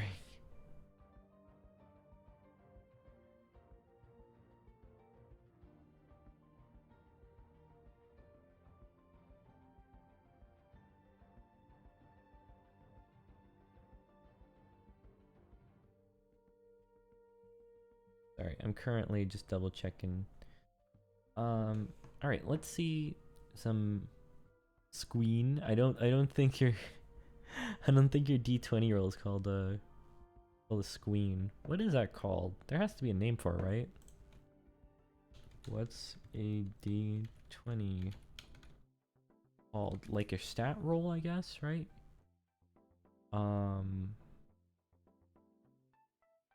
when you roll a stat, I guess. Yeah, probably stat roll. Examples of stat rolls, right? So it'd be like dodging. It's your dexterity. You roll d20 plus your dexterity, or like you know, maybe like also maybe like even explaining it's like in this system charisma isn't a thing. So that means that like stuff like an intimidation roll, right? It's going to be based completely off of what your character's personality is. So it's like, do you want to, you know, show them your big muscles, right? Then roll for strength. Or like, do you want to, you know, say something, you want to say something mean, use your intelligence. Or like, you know, oh, I want to throw my knife right above his head. Oh, it'd be a dexterity or whatever, right? Roll a d20 to successfully flush a toilet. You flush all the Taco Bell. I'm not sponsored by Taco Bell. I wish I was, though. Taco Bell, hit me up. I'll take your money. But yeah, stat rolls. I think that would be a really useful resource. Because once again, we're trying to make something that is also like reasonably accessible for like people who have no clue what this stuff is. Like, I don't want this game to require Googling, right? Like, I don't want someone to be like, what the hell is a D20? It's like, it says it right there in the book. You just didn't read it, you know?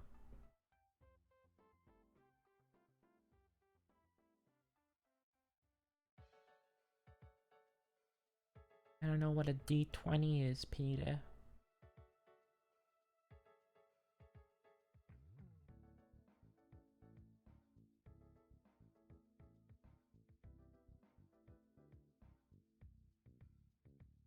Only sponsors people willing to get cheese excessively and aggressively. I would do it. I would get cheesed. Taco Bell, if you want Taco Bell, hit me up if you need someone to cheese, right? You can cheese me any day. Taco Bell. Hit me up. Hit me up.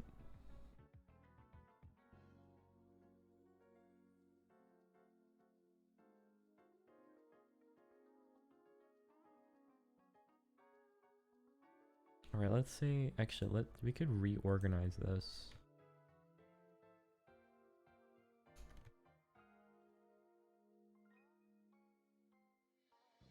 Interview process, they ask you to open your mouth. They say, how much cheese can you fit in your mouth? They got the cheese blaster. They have the cheese blaster 2000, right? It's the best cheese in all of the lands.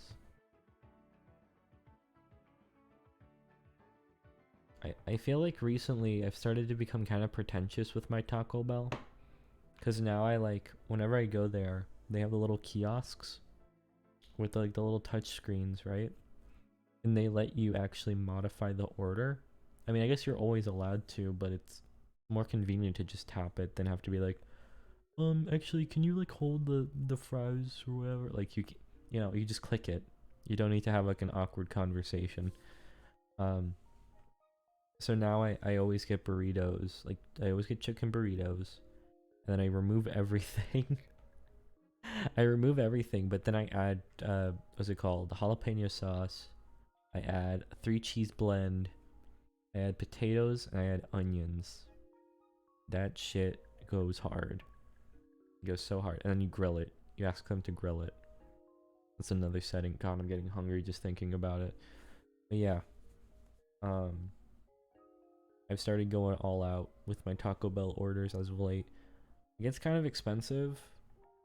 Like your normal, like a normal crunch wrap is a lot cheaper than getting like 2 modified burritos.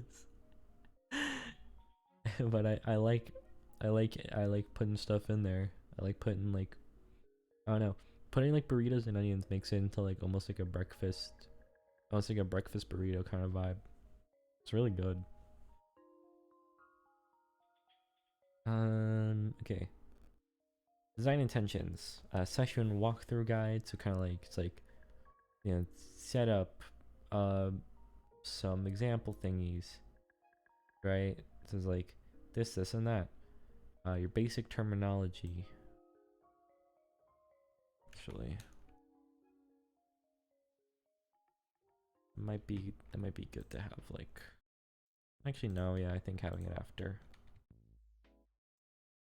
Basic terminology, examples of stat roles, examples of party dynamics, party roles and dynamics, examples of tropes, so both like your narrative tropes, right? Like your trickster, your paragon, whatever, right?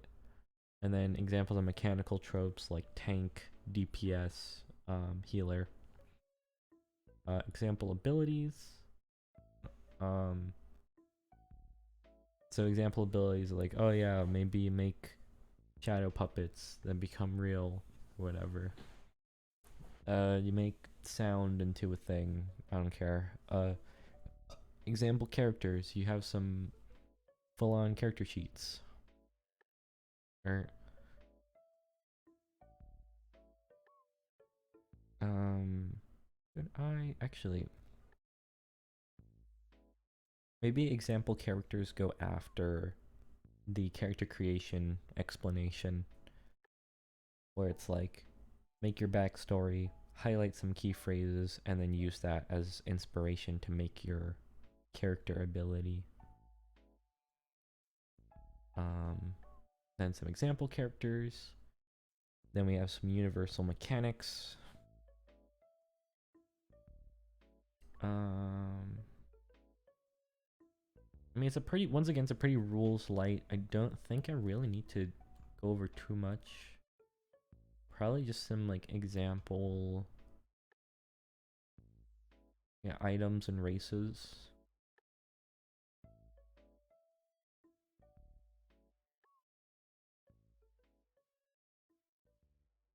Right?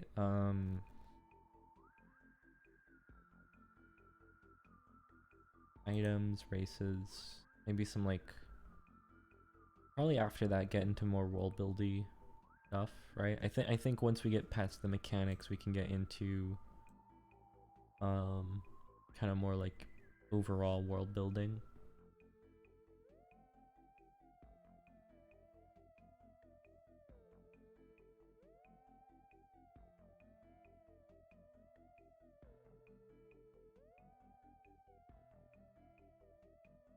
I think this is pretty alright, because all of the powers in like subcategories and whatever are a little, there's a lot there that is going to like take up a good chunk of this project. I'm thinking about actually having it in zine format. I think a zine would be really cool to have as like a first edition. I know the game Mouse Ritter.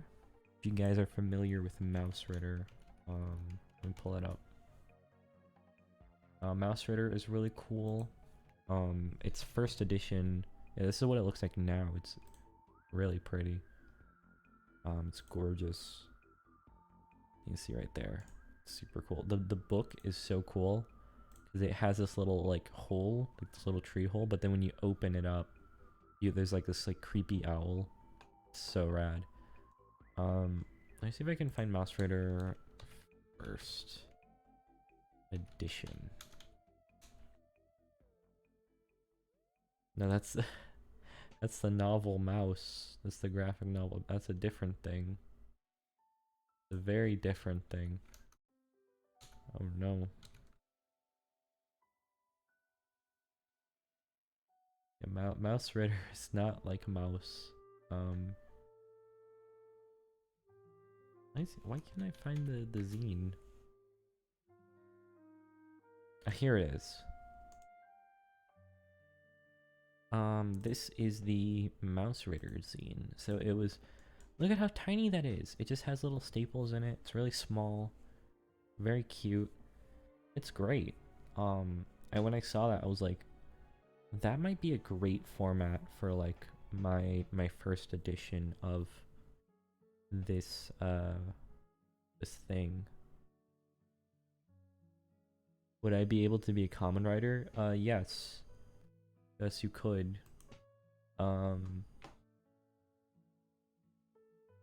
Cause where is it?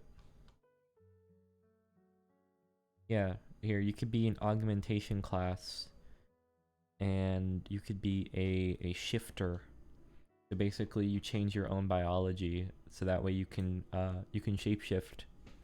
So you can, yeah, your ability is henshin.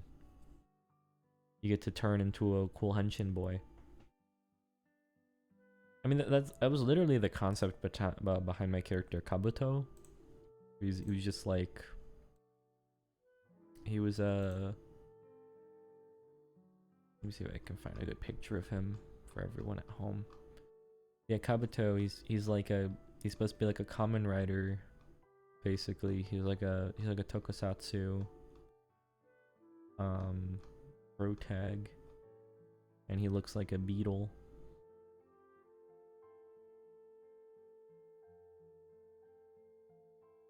Why am I not finding the artwork?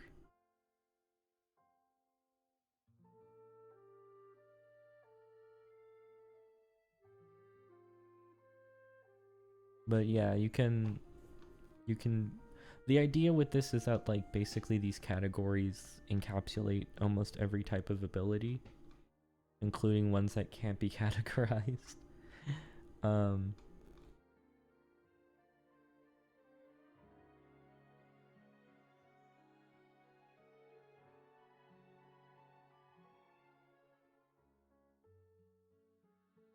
Where is, here it is. Yeah, that character on the far left, that was my character.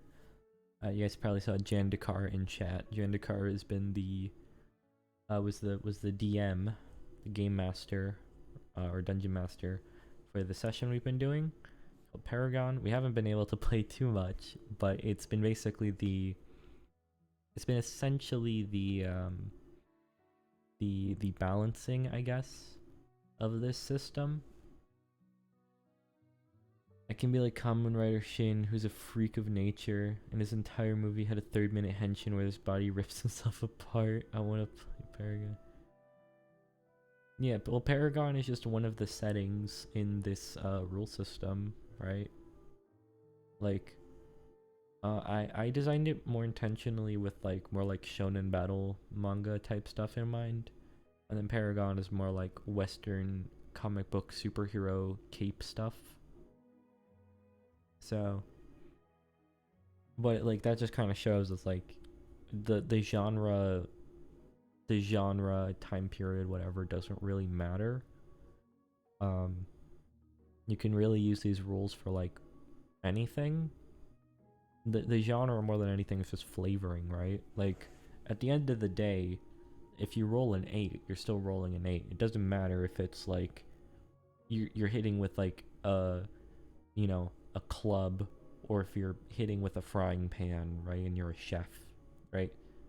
Fundamentally, the numbers are just like there as structure for you to tell your story. It's all about your creativity and whatever you choose to do.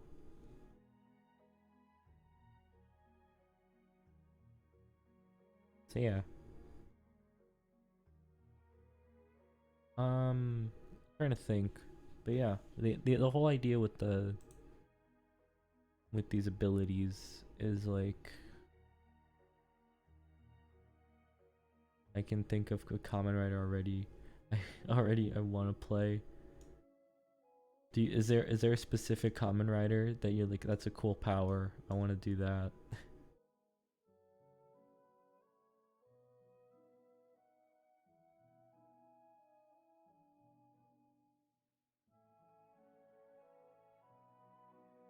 Purifier, Shifter, Berserker, Form Extension, Property Adaptation, Elemental Adaptation.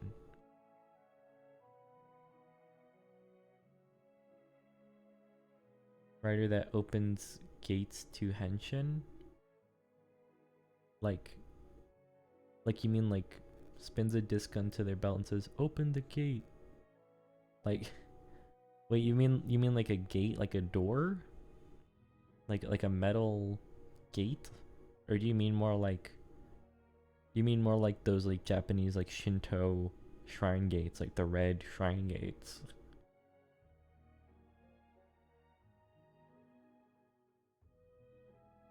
Form extension, object construction, spatial construction, astral beast. Different door for each disc. Object manipulation, subconscious influence, complete control.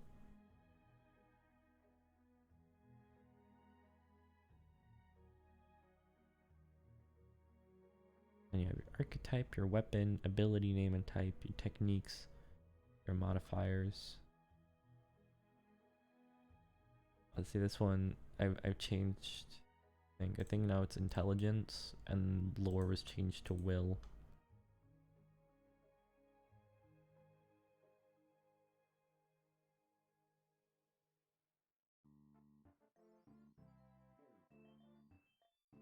Enigmatic, any ability that does not fall under the previous categories. You could probably trying to think.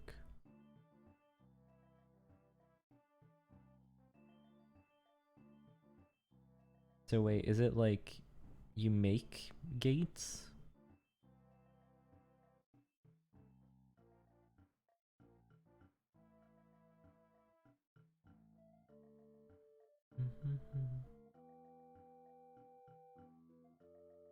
But yeah, I think we got a good structure to work off of. Like, we can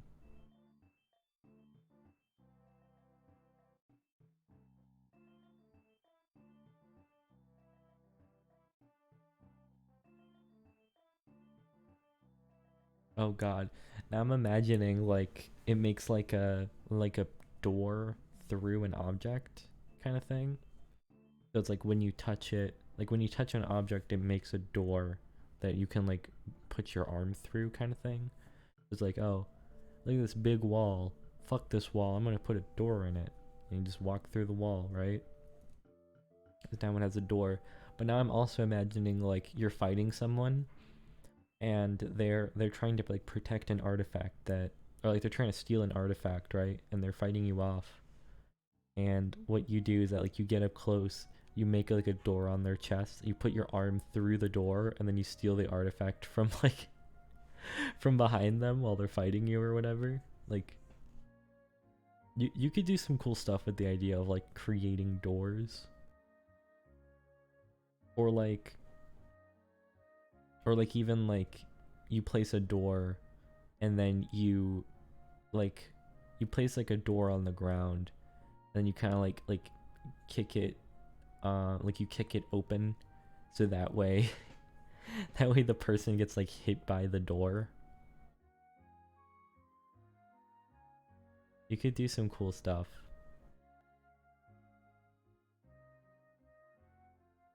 Doors. Prison door.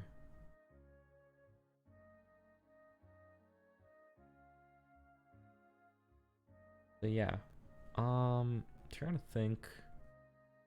I feel like, is there anything I'm really missing?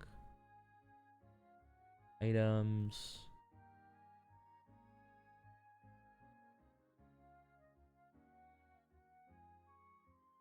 The magic items, races. Maybe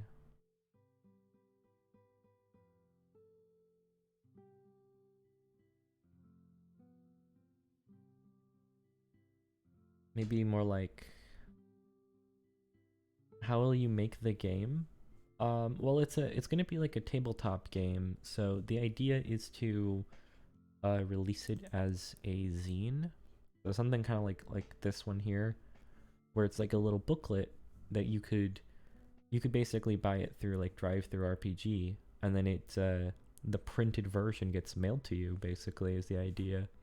and then it'll have all the rules inside, and like the rules, examples of characters, examples of like how to like, you know, how to make a character to like have like an ability that matches your backstory and stuff like that.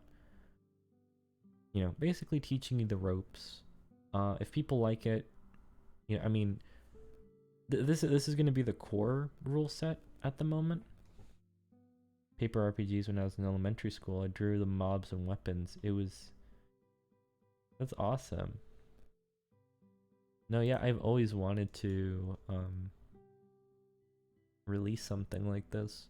I always thought it'd be a really cool way of like, it's like, hey, I have all these characters and world building and stuff, and just like putting it out there for people to like tell their own stories in this like world, kind of the idea. So, I mean, really at the moment, I actually have most of the mechanics done. It's like decently, like I have a functional character sheet. I want to make a new one, honestly. I think it could be better. But yeah, I do have a character sheet here. Probably pretty it up and put more of the stuff specific to this game system here. Right. Like some more of the universal mechanics and whatever. Have you tried making music? Actually, no, I haven't. Music is like the one thing that like really confuses me.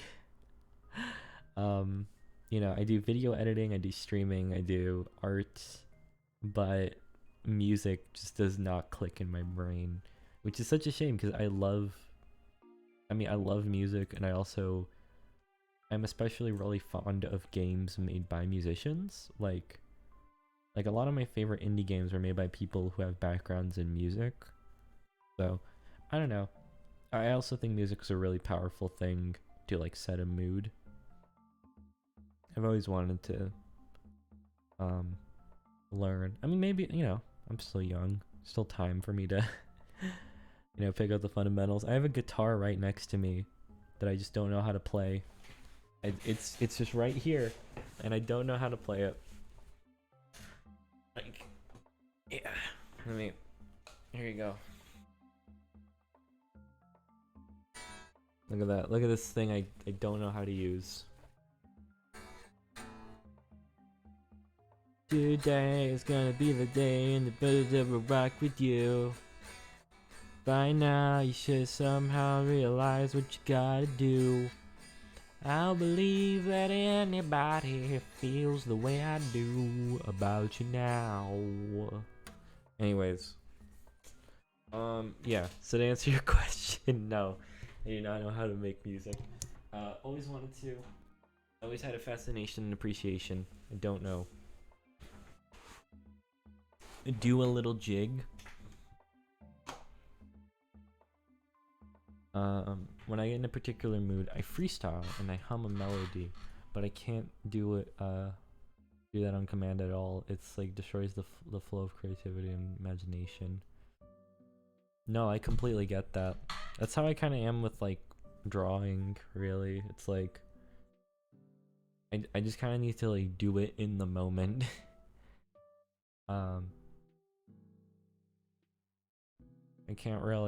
I really struggle to just do that on demand.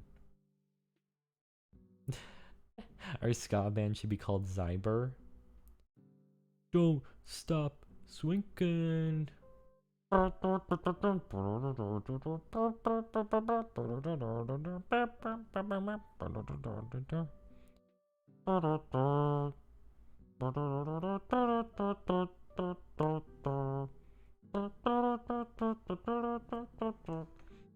Yeah, bring back ska, you guys. Ska's gonna make a comeback. Ska's not dead. Ska's not dead. We're gonna do it, guys. We're gonna bring back ska. It's me, Aaron Barrett. Having an anxious personality. Yeah, no, I completely get that. I mean, I don't really I usually get too shy and embarrassed to like show people the stuff I do. Like, I don't know. I totally understand that. I'm the same way, honestly. It's kind of, I mean, it's arguably a reason why I got into VTubing is because like, I mean, I don't know. I kind of like having a little character instead of, you know, showing my face or whatever. Because, are you a programmer? Oh god, I wish. My the most experience I have with programming is probably like the command system in RPG Maker XP. I had to do a lot of like copy paste style programming back in the day because I wanted to develop my own Pokemon fan game using RPG Maker. I've programmed Cyber's personality with quirky one-liners. How do you feel about algebra? It also does not click in my brain. I don't know, I'm not particularly great at math or like comprehending math, like math concepts. It's not my thing. That's kind of a big part of what intimidated me to programming, is that I'm like, because I always hear people say it's like, oh, you have to have really good math fundamentals, and that like scares me a lot, I guess. So I'm like, you know what? I'll just stay an artist. One day I'll find someone with a similar sense of vibe and aesthetic as me. What's I don't know. If you want to see the type of art I like, I constantly retweet art on Twitter. That's all I ever do on Twitter is share art I like. I should really post my art there more. Also maybe even make like a little Instagram for my sketches. Like here's some stuff I've been working on. I thought it'd be cool to maybe even like make a supplement for this game, because I should also share the idea with this game project is to have a like basically a core rule set, right? So you buy this thing, whatever, right? And then from there I'll make smaller little supplements where it's like this one is very much, it's like I wanted to do like a Pokemon or Shin Megami Tensei style thing with like demon summoning, right? And it's like, what do demon packs and like making deals with like gods and spirits and stuff look like in this universe, right?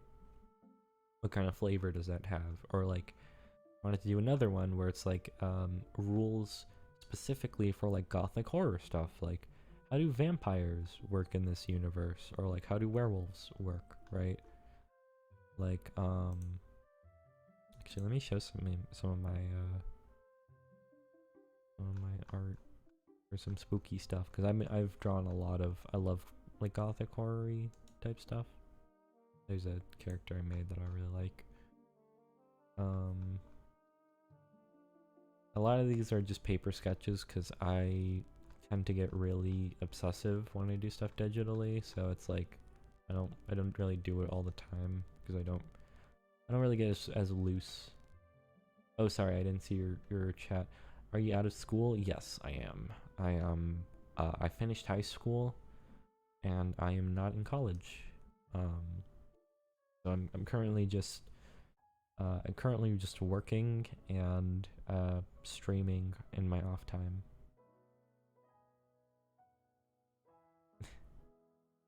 You'd be the first real big fish VTuber. I should make an alternate outfit for your PNG tuber that is like that's like ska themed. It's like all like black and white checkerboard stuff. I usually get dreams where I meet new people, even though I rarely speak to people. It's good dreams. I'm grateful about that. That sounds lovely. Yeah, no, I'm kind of the same way. I really like meeting new people. I'm just not particularly great at instigating um interactions with people, I guess. Here's a cute little Mothman. Like even people I'm already friends with, I think I really struggle to like go out of my way to spend time with. How many languages do I speak? I speak I know 2 languages fluently, and then I know how to speak a third one. So, um, like read, write, speak, all that stuff. I can do English and Portuguese because I lived in Brazil for 5 years, and my family is Brazilian. And I understand Spanish, and I can like speak like the bare minimum. And that's mostly because like my dad is Colombian, but like the thing is like I didn't really grow up with his side of the family who do speak Spanish, but because Spanish and Portuguese are so similar, like the grammar and vocabulary is really similar. I'm able to pick up on that. Thank you, Mr. Sock. Thank you, Mr. Sock in chat. Yeah, no. Like at work, there's a lot of Spanish speakers, and like, I'm able to like actually like once again, I don't even consider myself close to fluent in Spanish, but it's definitely enough to like help out customers and like help out with like just basic communication, I guess. And here's some fun little gothic horror doodles. So it's like Frankenstein's monstery, you know, type stitched up grafted creature. You got your werewolf. Really cool thing about the werewolves was that like I think I got the idea was from there's a dude on I think an artist on Twitter called Taco, who's also he's doing like more of a sci-fi style, like sci-fi superhero-y style thing. It's like gothic horror inspired, and I really like the idea of like was it like collars that control werewolfism or lycanthropy. So the whole thing was basically werewolves in this universe can have collars that are either made out of silver or have silver in them, and that actually like helps them control their lycanthropy. So not only because it's under control, that means that they can actually like turn specific parts of their body into like wolf parts, or like they can they don't go berserk, right? So I with this character I had a whole thing of like different moon phases being different transformations based off of like dodging and strikes, blocks, stuff like that. My native is French, but I think in English now. I still use French sometimes when I name things. It feels more personal, and I have a positive social response from it somewhat. Do you like live in a English speaking country now? Like is that or like do you like interact with a lot of English speakers? Like is that why like you might like I guess think in English now instead of French? Because I think I definitely had that when I lived in Brazil. Like I would have a lot of thoughts and like even dreams that were in Portuguese, despite it being my second language. But because I spoke to a lot of people, well, every day I would speak to people in Portuguese. I would read and write in school in Portuguese. Yeah, it was just always on my mind. Makes sense. It happens. Language is so interesting.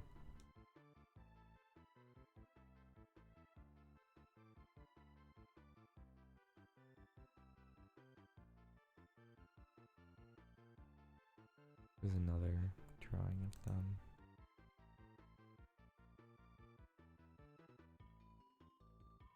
Who's cute mummy cat girl?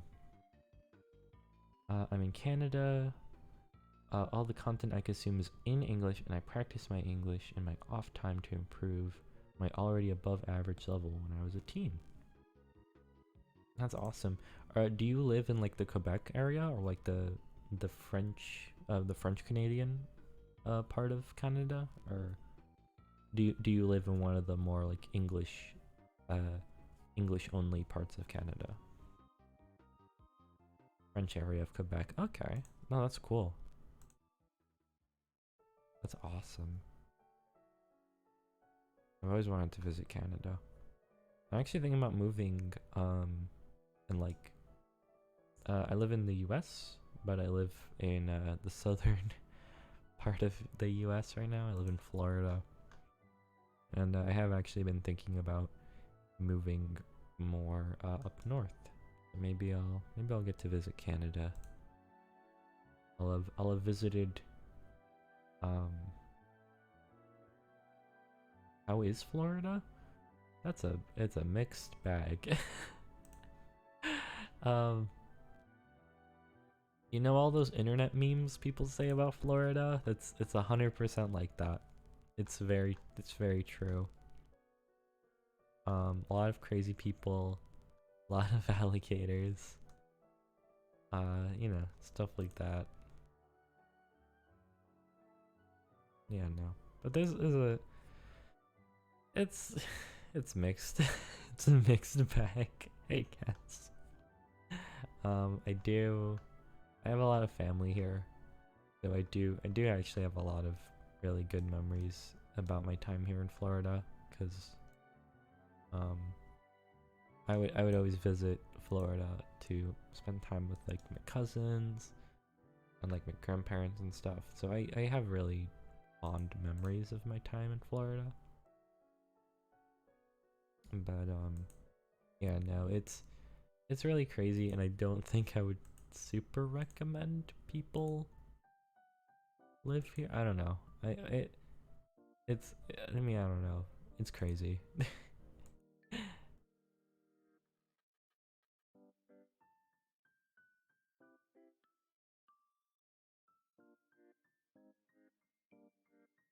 Let's see. Yeah. Alright, we're also looking at this.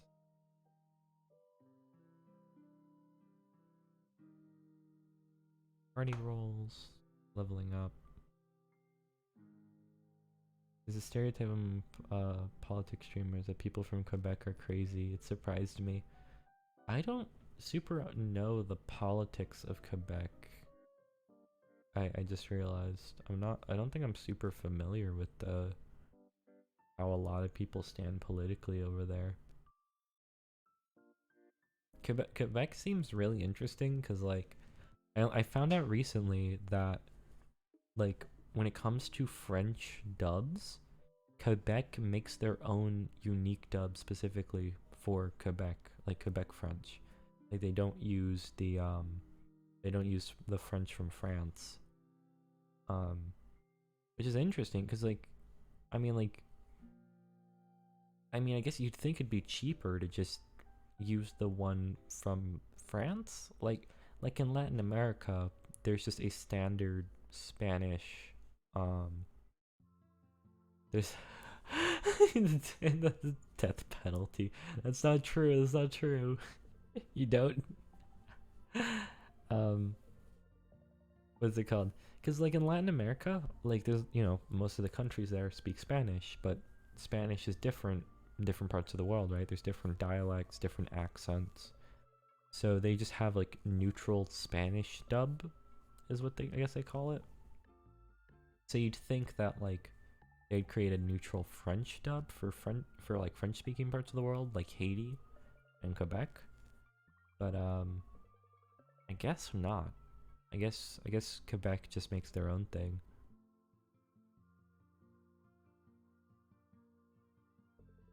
I also heard it's really weird because like Quebec is like pretty small for a territory, I guess. Like it's like most countrywide things, right, are pretty big.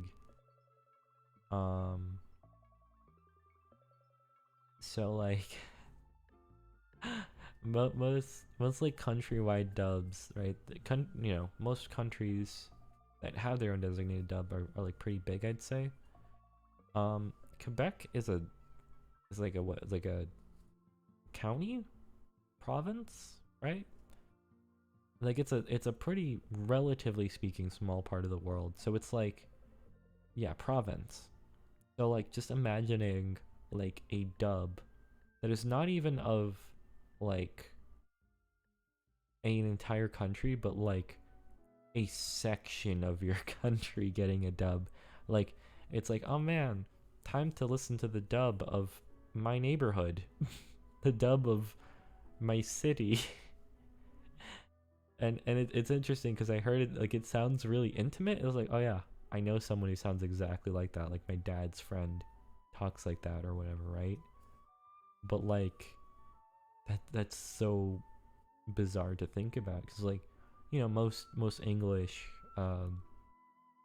TV shows, like American TV shows, like they're all made in Los Angeles, but like, you know, not everyone is from the West Coast, right? Once again, I'm from Florida. I've always lived on the East Coast. And like, I mean, obviously my accent isn't radically different, but there is some like, little flourishes, right? Like I say y'all or whatever instead of you all or you guys or whatever. I don't know. And it's just interesting that like, yeah, Quebec, which is a pretty, I guess, focused, like a very specific part of the world, has its own dubs. It's so interesting to me. Those movies have international French, and people prefer that. My parents don't like the accent from France. I don't mind it. There are movies that have a Quebec dub. I don't listen to movies in French, so I don't know too well. I heard specifically about let me see if I can find like King of the Hill Quebec dub. I say y'all too. Yeah, y'all is like, and I know I also know some Canadians that have like, I guess in America we'd call like Southernisms, but like I think it's kind of a misnomer because people up like all the way up north kind of also talk like that. What's it called?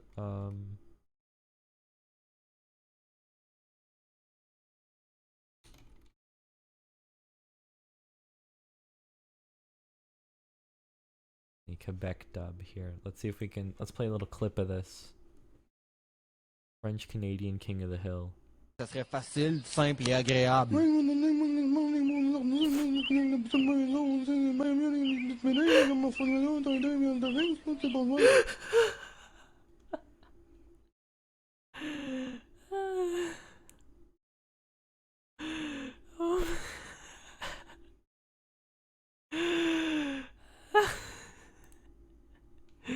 It's really good. Quebec French is shorter than written French. Vowels are removed and consonants are merged. J'ai pas compris des gars. I didn't understand.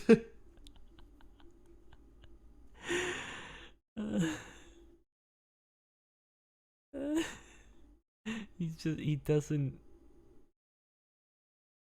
Oh, I guess this is a full episode of the Quebecois dub. Let's see. Let's pull up. Let's hear Hank. Un mal de tête épouvantable. Est-ce qu'il y a une fuite de propane? Parce que j'étais en train de faire un cauchemar où j'avais pas vissé la valve de sécurité, puis ben non, Henri, je t'apporte des bonnes nouvelles. Le comité de zonage a finalement accepté notre offre. Ça fait que... Un nouvel entrepôt, Henri. 3 fois plus d'espace de rangement. Wow, le nouvel entrepôt. Je peux pas croire que je suis éveillé. Je suis encore dans mon rêve de propane. Mais attends une minute, Henri. Il y a un petit hic, il faut que tu leur trouves une... I feel like this is like the same person. Like they have like a tiny little room. It's like, oh shit, we have to we have to make different voices. We only have 5 people in this room. How do we do a different voice? They speak with a hillbilly accent. That makes sense. That makes sense for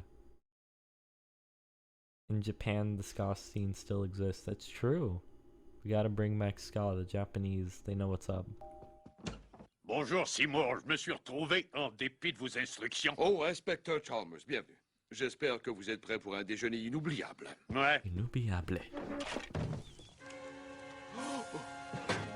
Juste ciel, mon rôti est brûlé. Mais je pourrais acheter de la bouffe rapide et la faire passer pour ma propre cuisine. Délicieusement diabolique, mon Seymour. Mon Seymour. Skinner et ses explications bêtes, le super inspecteur risque d'en perdre la tête. Attention. Sur l'appui de la fenêtre, exercice isométrique que vous voulez essayer? Pourquoi il y a de la fumée qui sort de votre four, Seymour? Let's J'ai see. dit des ham. Okay, let's get to the clam part. Inspecteur, j'espère que vous êtes prêt pour ces succulents hamburgers. Mais je croyais qu'on mangeait des clams à la vapeur. Oh non, j'ai dit des ham vapeur. C'est comme ça que j'appelle les hamburgers. Vous appelez un hamburger un ham vapeur? Oui, c'est un dialecte régional. Je vois. De quelle région juste? De la région du lac Saint-Jean. Vraiment? Eh bien, je suis de Jonquière et j'ai jamais entendu personne employer le terme ham vapeur. Oh, pas Jonquière, non, c'est une expression d'Alma. Je vois. Vous savez, ces hamburgers sont très semblables à ceux de chez Krusty Burger. Oh non, Krusty non, Burger. d'authentique Skinner Burger. Une vieille recette Whoa. de famille. He went full fucking American there. Skinner Burger. Vous savez, ces hamburgers sont très semblables à ceux de chez Krusty Burger. Oh non, non, d'authentique Skinner Burger. Une Skinner vieille Burger. recette de famille.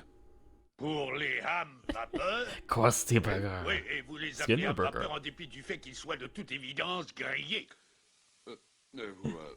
Vous savez, une chose que j'ai...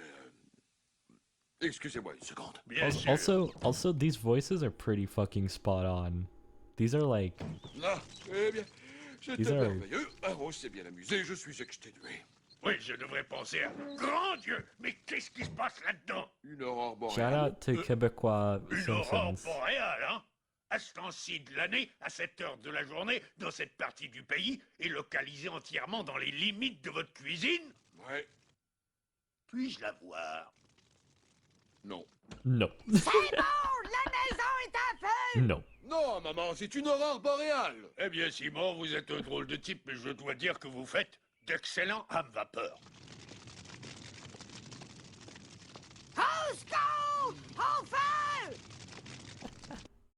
The voices are spot on. Great timber. Yeah, no. Let's see. Let me see if I can find like. I heard specifically Homer is really interesting in the Quebecois dub. Homer et Bacht. I took French for like 2 years and I barely remember. Like I can barely speak it. I can kind of read it. I definitely cannot write it. D'avril.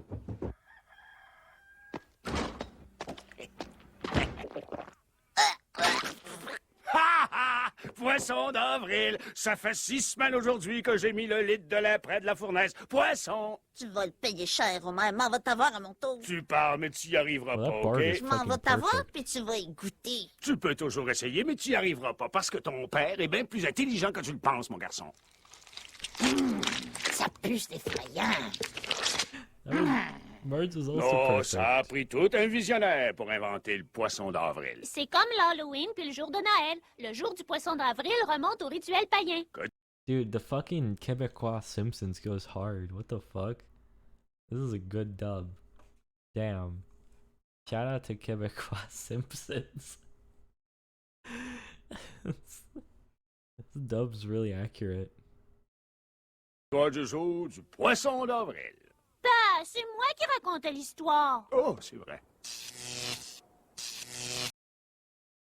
They're voiced by old people, so they have to use falsetto or head voice, I guess. Yeah, but like I guess it's also like, I mean, I'm pretty sure all the kids and stuff in The Simpsons are voiced by adults, so it's pretty accurate to how they do the voices in English as well in the original. So yeah, it's like the same techniques. Also seems, yeah, also like the steamed hams one was like super close too. So yeah, I don't know. I guess the Simpsons dub in Quebec French is really good. Apparently, I didn't realize this. Damn.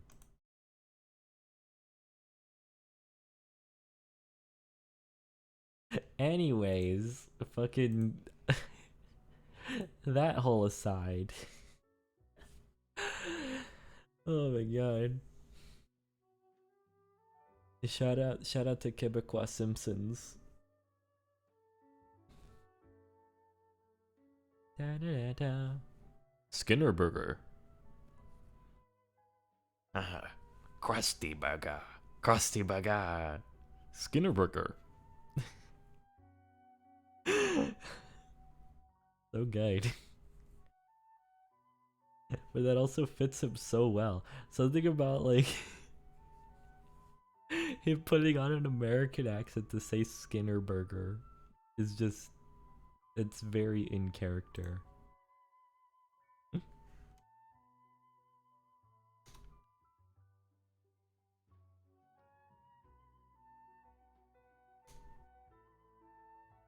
Oh man. Good.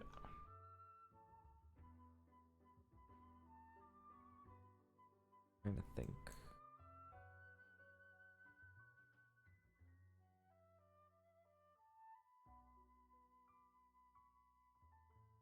I mean, I think we got the order of operations down. I kind of want to keep things like page count kind of low, I guess. See, there's all this stuff can probably be like one page or whatever. With this, and then we have one. And then we got 4 main things, so we can put that like, we can split that up as like two page spreads, right? So one for each. And we have some artwork and whatever, right? Maybe honestly, I might even do like a prototype, like just using paper, like a paper prototype, just to see like how the order of things looks and feels. Like doing stuff first on paper has been really helpful.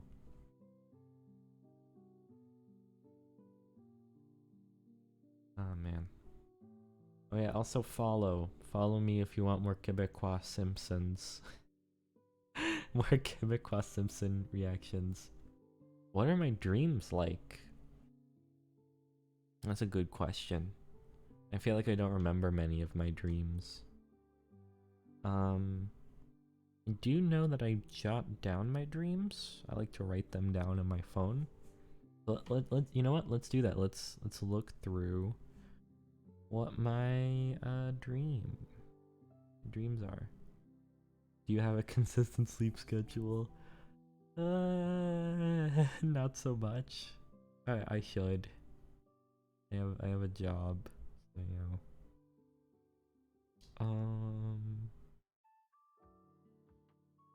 Okay, let's see. Okay, let's read this out. All right, here's my dream. CyberSoulgem dream story time. Okay. So it's called Guardian's Dream. I think it has to do with the Guardians of the Galaxy ride at Disney World.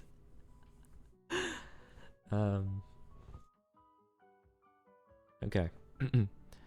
Me and my parents were at Universal ? But didn't have a lot of time. We went to Nintendo World, which just felt like a first-person Mario, with with buttons and blocks, etc. We were going home. I remember the new Guardians of the Galaxy ride that's apparently replacing an old roller coaster which had a long line that goes twice a day. I remember the line going through almost rainforest type area that was really humid. We had to go there at the very end of the day, with not a lot of time. I was excited to go with my mom because she likes those movies. But then we got split up, and the line was short. I let the people behind go first, while I waited for my mom. I even called them on my phone. Nervous about being in the way of the line, I just sit in one of the cars, and the beginning was sort of like Pirates of the Caribbean, where the cars are in the water. And I remember holding my phone up barely above where it would get wet. So it starts pretty fast in a hallway of projected outer space, and Rocket Raccoon and Groot talking about a mission, when they're suddenly getting interrupted by Iago from Aladdin, who steals a scroll that Rocket bought.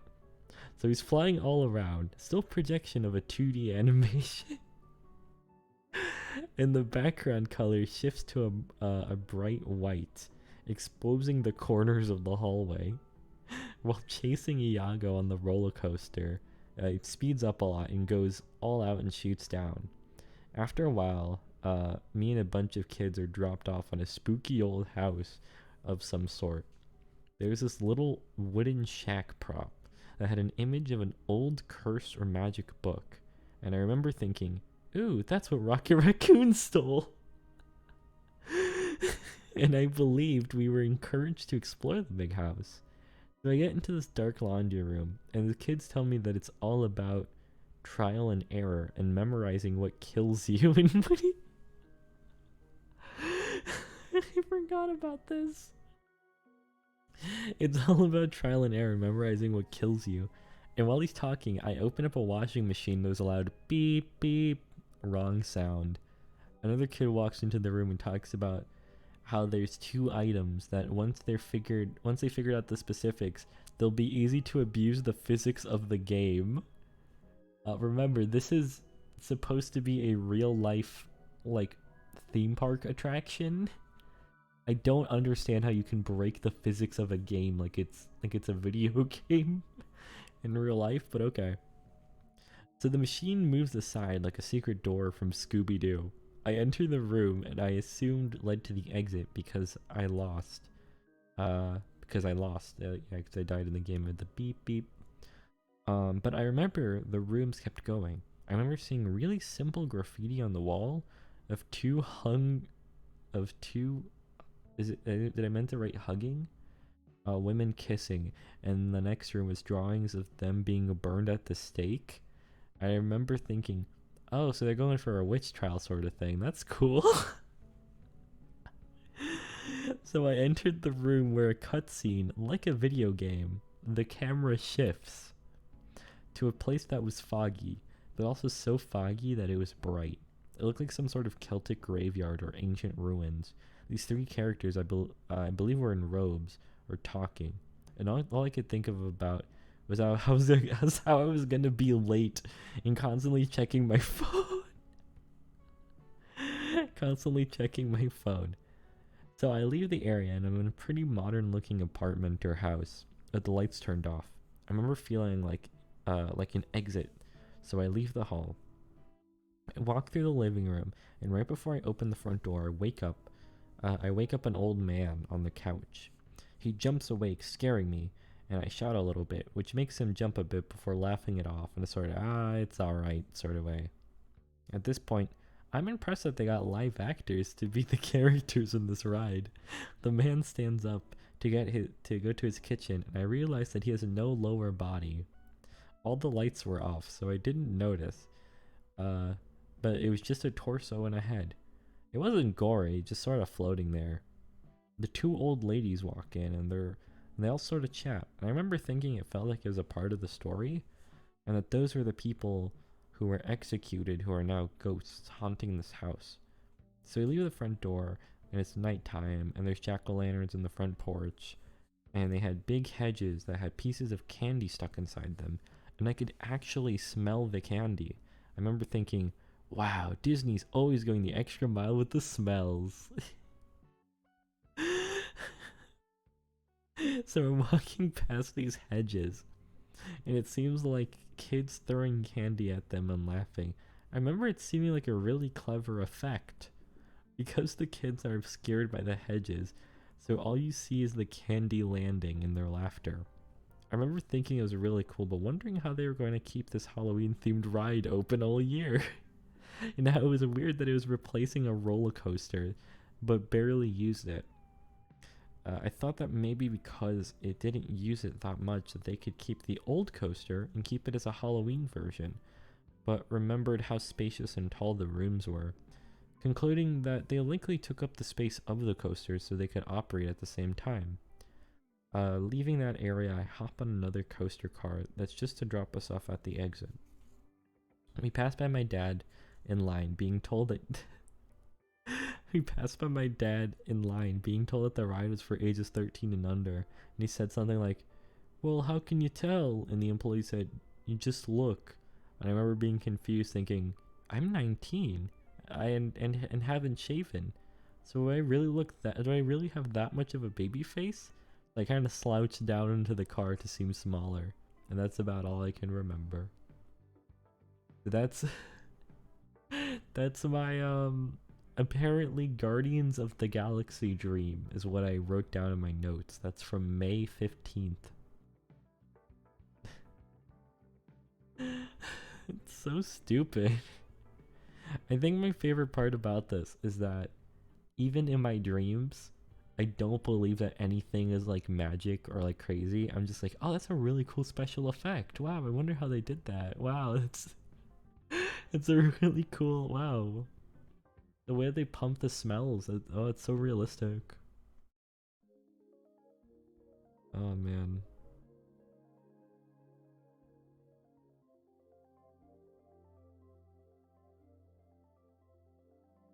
Ah.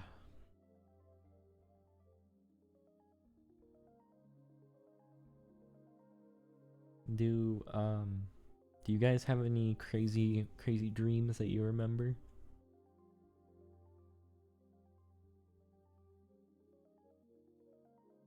The thing is that whenever I write down my dreams, like obviously I don't remember them like afterwards, but then when I read them, I can like visualize it in my head. I'm like, oh yeah, I remember that. Like I distinctly remember like the white hallway and like the apartment room. I remember the hedges. There's a lot of little bits of this that I remember like visually what it looked like.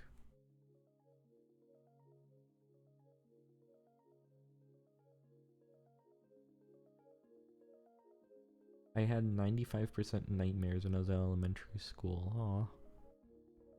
Yeah, no, I don't think I've had like a real nightmare in a very long time. I've had like kind of scary dreams, but I feel like nightmares, it's like a level above. Like you kind of like physically like feel the stress. Or I've just had dreams where creepy stuff happens.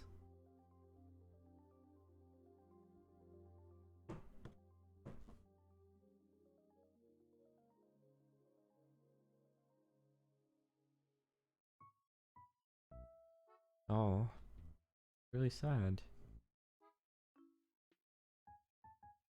Yeah, no, I remember having a really creepy dream in high school where there was like a guy with like a beard and a trench coat and like hat, and he had like meat skewers like you'd use for barbecue like inside of his coat jacket. Like he didn't hurt anyone, but like people got scared and they like ran away. It was really weird. It was a really weird dream. Based individual. They're based for having barbecue skewers in their trench coat.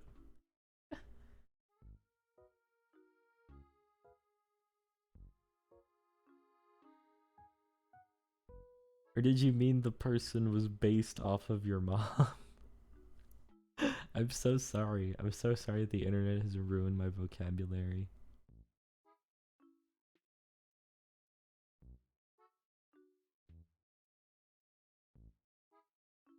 Or maybe another cool thing to bring up for potential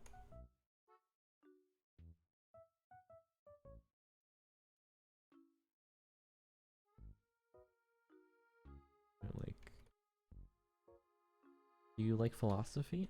I'd consider myself to be a fan of philosophy. Yeah,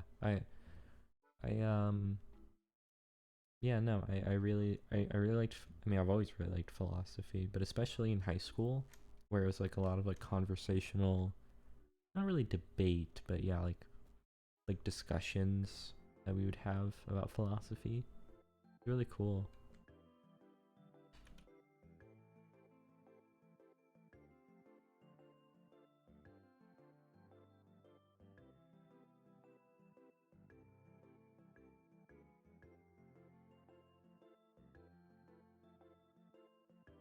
Like, I'm trying to think. You know what I don't like in philosophy? I don't like there's a lot of weird like doomer philosophy in the internet. Like I always hear people talk about like Roko's basilisk, and they're like, bro, it's so scary. It keeps me up at night, and it's like, I don't know, dude. Like, why would anyone build that? Like why would you build something for the sake of you being scared that if you don't build it, you would be killed by whoever, like you'd be killed by the thing? Like, it just seems very, I mean, like, obviously it's supposed to be a thought experiment or whatever, right? But like, I think a whole part of the thing is that it's like, bro, it's gonna happen in real life. But it's like, I don't see why that would happen. I don't know. I just don't think it's particularly scary. What do you think of the question, or what's your answer to what is the current state of the universe or its era period? If you can use any type of scale or perspective? You mean like actually like measuring time? I honestly don't know, because isn't the because I mean, obviously I know that like where we're living right now, it's like billions of years since the creation, right? It's like I don't know the specific or I guess we should say like creation of like modern physics, right? Because we don't, because like obviously matter can't be destroyed, right? Like pre-Big Bang there had to have been something. It just wasn't what we're living in right now, right? Like presumably concepts like gravity and speed of light or whatever probably were different, but like there was something, you know, matter wise, right? So I don't really know, but yeah, probably something in the billions. Hey, hey, hey, hello, A. What's up, A? How you doing? Thank you for the raid. Thank you so much for the raid. Yeah, we're talking about philosophy, I guess. Talking about universe and whatever. Solarity's in chat. Hello. Welcome first time viewer, best nerd. You are the best nerd. You're the best nerd. Yeah. Yeah. It's raiding time, baby. I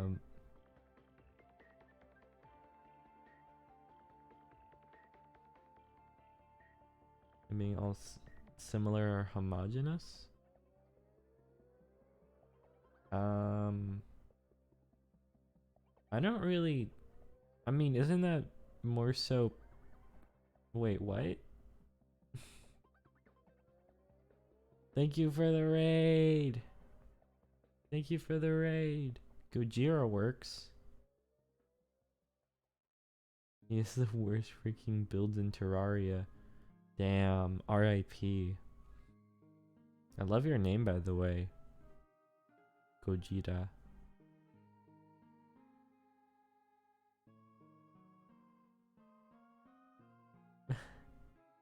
Intelligent design is the idea that like things were made with like logic, I guess. Like it's usually used to refer to it the idea that like the world is created by God, or like a higher power.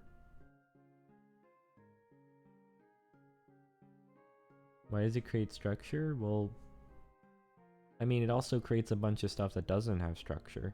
I think it's just a statistics number, really. Like we need to understand, like, the universe is infinite and ever expanding.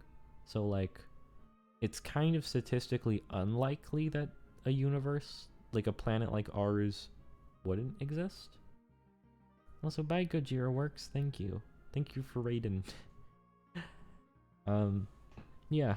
I mean, like, that's kind of why I'm like, I mean, that's kind of, is the Chihuahua intelligently designed? Yeah, no. Are pugs intelligently designed? Like, they don't know how to, they can barely breathe, right? So, like, you know. Like, there's a lot. Like, there's a lot of parts of the, like, anatomy and biology that just doesn't really make sense. Right?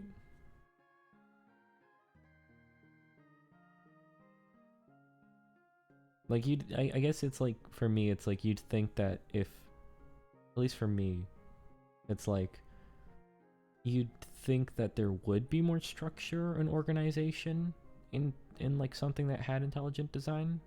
You know what I mean? Like creatures that live and immediately die. Yeah.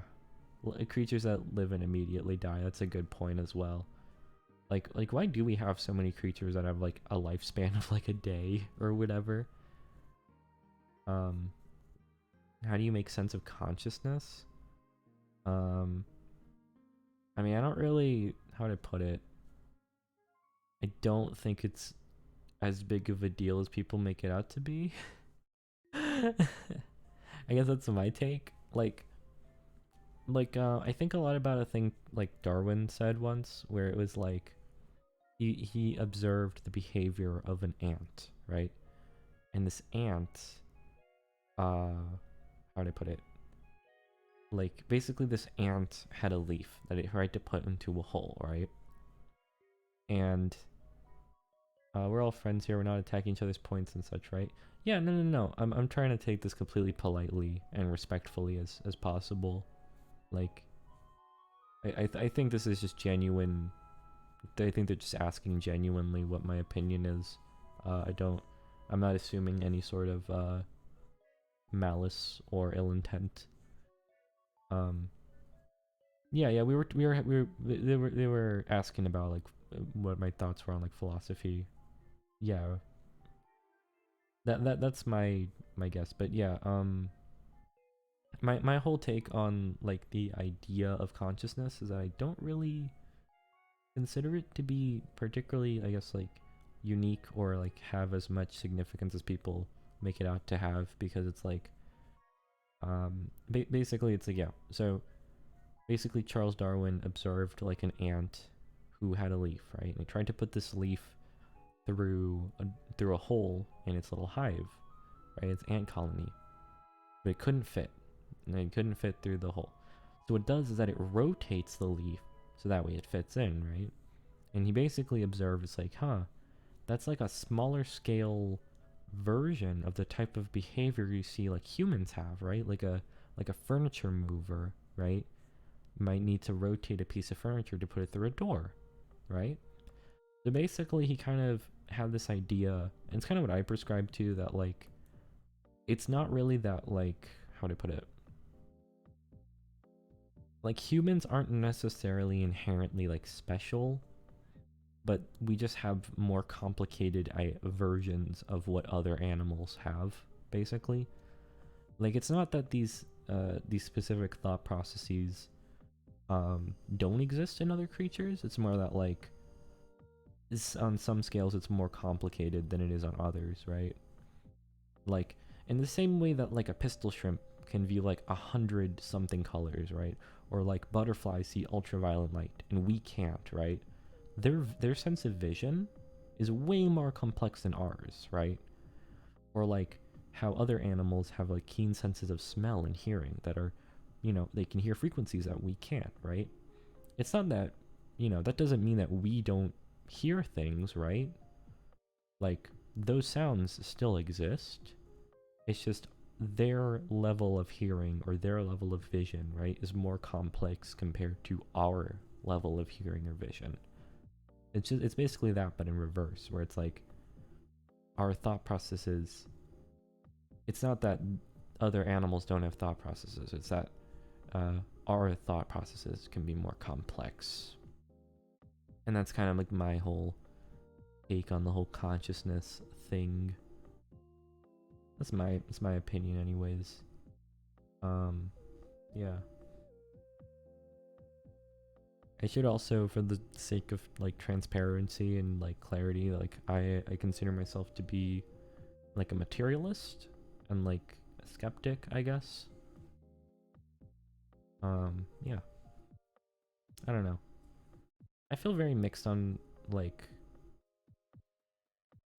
I don't know. This is a lot of stuff. Like, I'm open to stuff, but I think there needs to be like, I guess for me anyways, to believe it, there needs to be like substantial, like repeatable evidence, I guess. I don't know. That's, yeah. I don't know. I hope I'm being like respectful and stuff. I hope I'm not coming off as like a fedora tipper or whatever, right? Don't wanna be rude.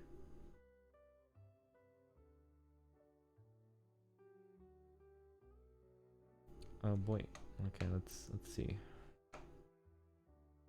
Being conscious is a material thing. The feeling of being conscious is experiencing all the different systems that exist at once.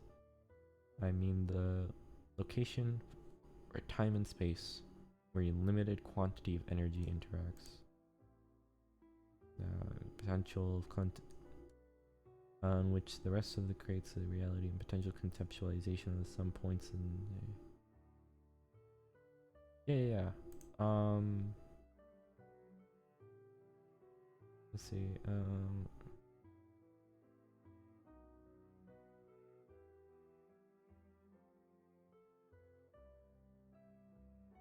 I mean, like for me, I do think it is like a material, like it's probably some sort of chemical in our brains or whatever, right? Like I'm not gonna claim to know what any of the specifics are. Like, I don't really know about like what specific like chemicals or whatever would, or like what wiring in our minds would make us you know, perceive like have like a concept of other or whatever, right? But yeah, I do think it's like some sort of material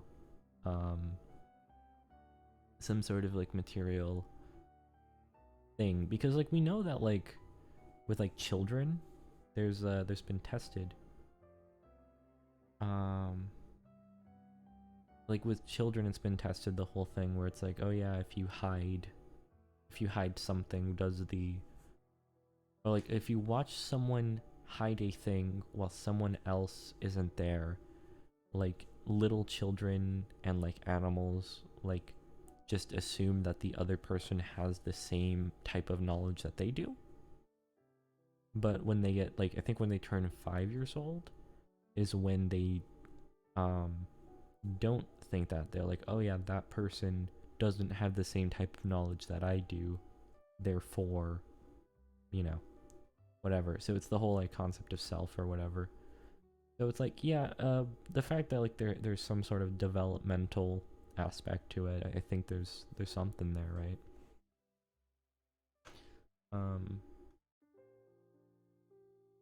And then, oh yeah, also I think like, you know, explaining our definitions is very important, because sometimes these words like consciousness or whatever have very different meanings to different people. So like we could literally be agreeing on the same thing but just not even like know. But it seems like, you know. Sorry, I'm trying to scroll back so I can read what you sent, because you sent more.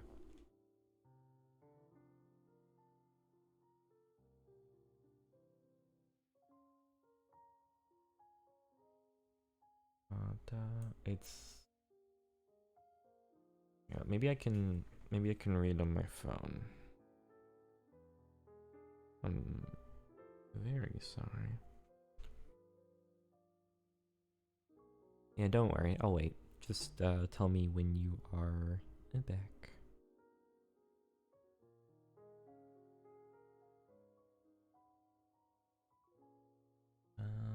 In the meantime, I'll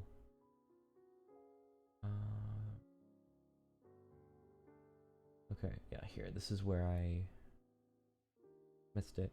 I think consciousness is a material thing. Okay, yeah. Playing devil's advocate, or rather deus advocate. The presence of movement by a higher being through the modus of evolution in chemistry could be a possibility. Like how humans domesticated evoke. Yeah, the whole like panspermia hypothesis that yeah. I mean it's I miss our own. What would change now if we weren't aware is okay. I mean functionally I feel like it doesn't super make a difference.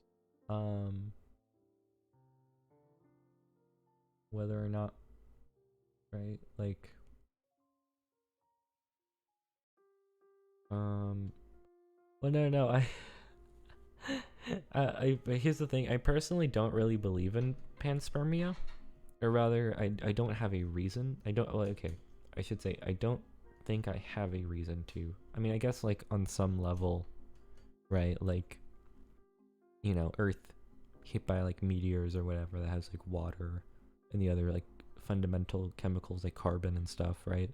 So, like, on some level, right, panspermia is always going to be, like, true. I don't necessarily think that some higher power is responsible, like I don't think like some sort of higher power like selectively bred hominids, because once again like you'd think that we would have more surviving like hominids or like other animals that like have our level of complexity, right? Hey Celerity. I just got to reading what you sent, but yeah, yeah, no, it's like I guess for me, right? Like ultimately what it comes down to is the whole, it's how do I put it? Like is the idea that a lack of evidence is not a substitute for evidence, right? Like just because I say something that is unprovable does not make that proof. Does that make sense? I hope I'm being clear. But like yeah, that's how I would say like yeah, like I guess like panspermia, like something like oh yeah, we, you know, whatever gene or whatever, you know, doesn't come from like our world or whatever. It's completely possible, right? Like it's possible. There's a possibility, but we just currently don't have any reason to believe that is the case. Yeah, I think that's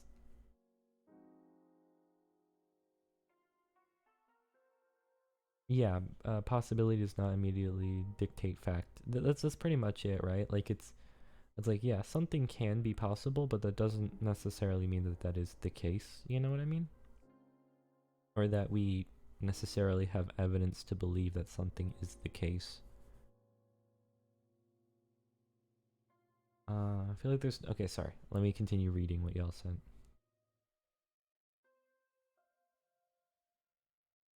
Yeah, I once again I think it's mostly an argument of like lack of evidence is not a substitute for evidence. So it's like it's not that, you know, once again, you gotta always be open-minded, right? Like yeah, like we can't say that that didn't happen, but we also can't necessarily say that it did definitively, right? Like it's a possibility. Yeah. Okay, sorry. Let me continue reading. There's no consciousness without a subject, but we are targeting always the subject which we are currently grabbing our attention. We describe it, we are describing a natural state of being alive. So it's like the whole idea of like thinking, being what consciousness is. Okay. Sonder is the term for that rationalization that others have a unique experience. Also, thank you, Celerity. to sonder, to the rationalization that others have unique experiences. Thank you. This is the only constant which we have put our focus on. Okay, and I think the rest was y'all getting ads. I'm very sorry about that, by the way, because like I've had multiple people complaining about the ads. I had lowered my amount of ads last time. I thought it would be better, but it looks like it's still pretty frequent. And like it also looks like people are getting like usually like around like 3 ads, which is pretty ridiculous. So yeah, I'm very sorry about that. I'll hopefully get that fixed by next stream. But yeah. I don't know. Okay, wait. Can I give I want to give a philosophy hot take, alright? I want to give a philosophy hot take. So it might come off as mean or antagonistic. I don't mean to. Appreciate the mid-rolls. Yeah. When I have sufficient time and feel mindfully, I try to remind myself how important of an impact my current financial room has. My perspective on life, however, I'm afraid of changing. Seems scary or dangerous. Yeah, no. Oh, completely. I mean, your state of mind is completely... Not completely. Like your perspective on life is very much dictated on, like, where you are in that moment, right? Totally. I get that.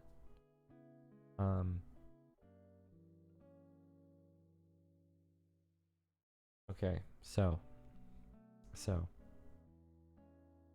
my hot take, my philosophy hot take, right? So with our advancements in virtual reality and whatever, right? The big discourse, not discourse. I'm talking like a drama channel. Yeah, let's play some more chill.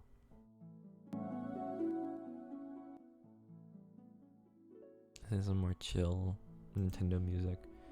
So, with the advancements of like AI and the advancements of AI and what's it called, like virtual reality, right? That means that obviously the conversation of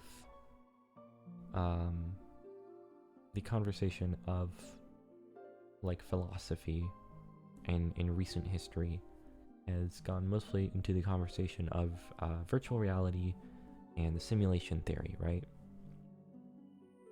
So my whole take, right? Because like the whole simulation thing is like, oh, or like not even just simulation, also like last Thursdayism, where it's like all of your memories and everyone you know and love are just programs or whatever, right? Like oh, they could have been created literally yesterday, and all of your memories are implanted in fake or whatever, right? My take on that, my hot take, it literally doesn't matter. my hot take is that I don't care. If I am in, all right, okay, here's my take. If okay, let's say like definitively 100% sure certainty I am in a simulation, right? It's been proven that that everyone in my life. No. Let me finish. Let me get to it. Everyone in my life is fake, and they're just programs, and I'm just a brain in a jar, right? Why does it necessarily matter, right? Like, because if in my personal experience, right, I did have those memories, regardless of if they were implanted or not, right? I had those memories, I had those experiences, I still have those emotions, right? I have those emotional connections to those people, right? Fundamentally, what difference does it make whether or not those people are made of flesh or made of code, right? If I still have an emotional attachment to them, I still have these like positive memories of them, I'm still gonna fundamentally care about them, right? Like, why would I stop loving my friends and family just because they're numbers in a computer, instead of being made out of like blood and meat, right? It doesn't really make sense to me. So yeah, that's my hot take, is that I don't care.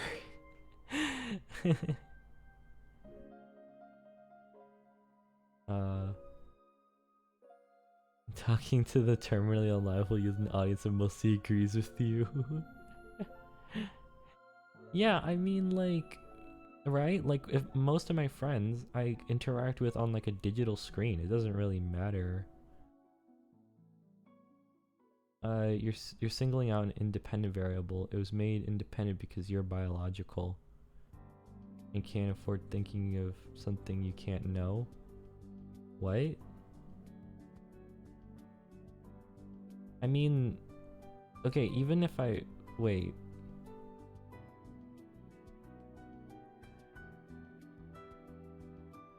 I mean, like, if I'm assuming that, yeah, I'm very confused by that phrasing. I'm sorry.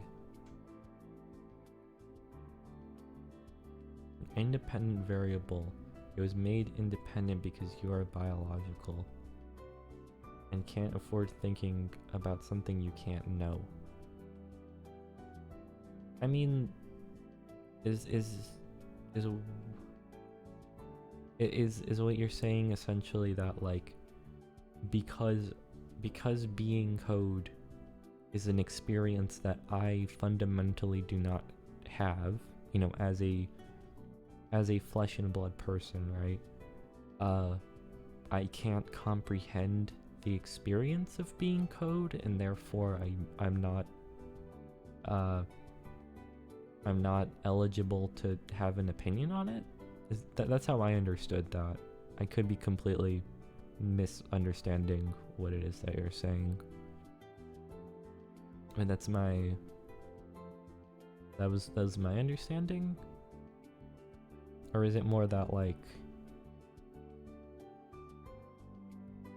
because I guess for me, like, I thought the assumption was that my experiences, regardless of their intrinsic, like, material reality, still is, like, feels the same,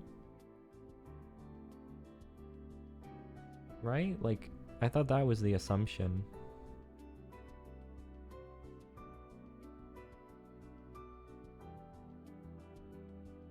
Yeah, is that a lukewarm take? I feel like, yeah, I don't think that's a lukewarm take.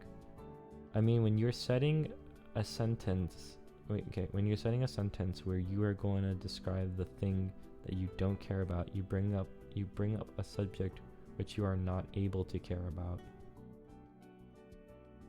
Oh, I mean, if I'm code, I also don't care. I don't, like, if I'm not biological, it doesn't matter to me either.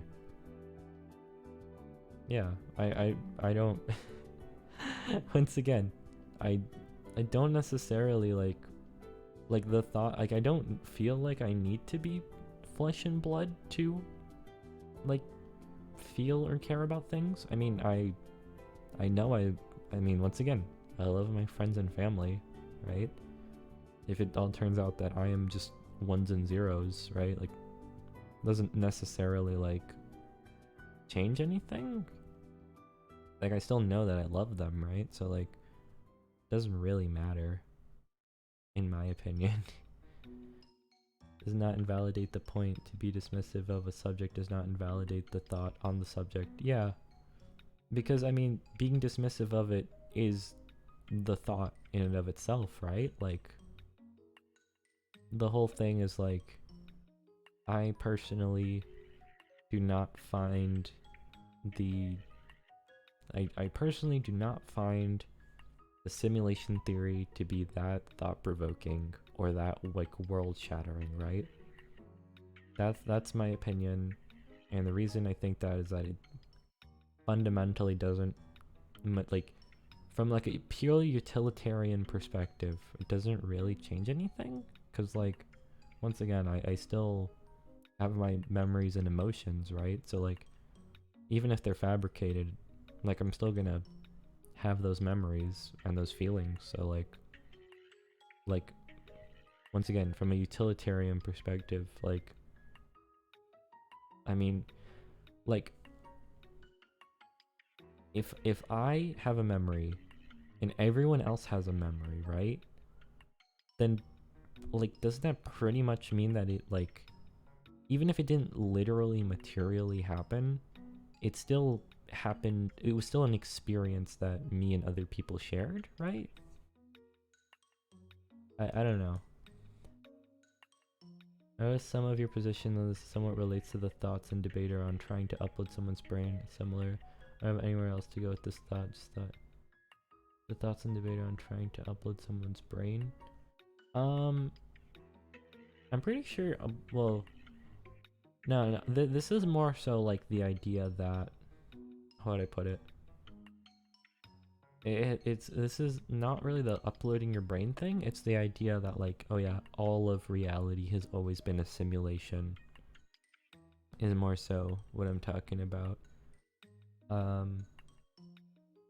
Brain upload is a little different. I don't think you can care about something that you has no impact on your body, and it's impossible to make a list of things you can't possibly care about if we assume that premise. I'm very confused. Yeah, no, thank you, Celerity. Yeah, there are plenty of people who do care about things that have no impact on their personal body. Relates to the difference between flesh and blood versus metal and electricity. Okay, yeah. Yeah, I got that. Yeah, no. I mean, on to what Celerity said, it's like, yeah. I mean, once again, I meant the mind, every thought. Oh yeah, but like, even if it doesn't affect, or like wait, so, I'm sorry, I'm very confused. So, but like,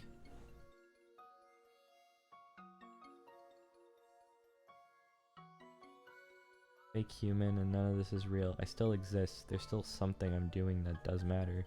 Yeah, exactly. Right? Like, once again, say I'm ones and zeros, right? Like, it doesn't really change the fact that I have, you know, it's like, I have interests, I like hobbies, right? I have friends, I have family. Like, everything being code doesn't really change much for me, right? Like, I still have relationships and stuff. I don't really see how it changes anything. And like, it just means that the laws of physics are maybe different than how we perceived them, but that doesn't necessarily change that, like, our human experience is different, right? Like, once again, we're experiencing it right now. It doesn't it doesn't change anything for me on a personal human level, right?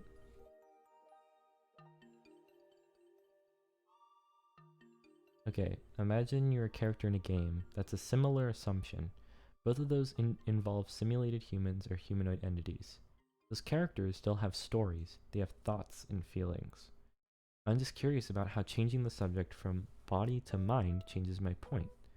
Even characters that become meta or aware, although few and far between in stories, they still exist within the story. Yeah.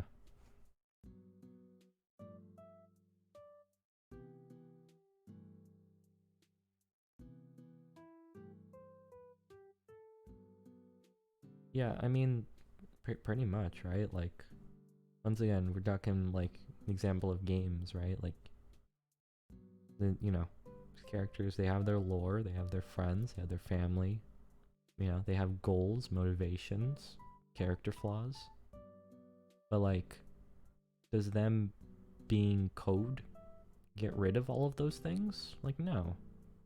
They still exist, right? Maybe not in the same form as you and I, right? But those stories, those narratives, right? regardless of their material reality, still have emotional importance. So yeah, that's why I don't care about whether or not I am in meat space or code space. Either space is fine by me. I'm just vibing through the galaxy.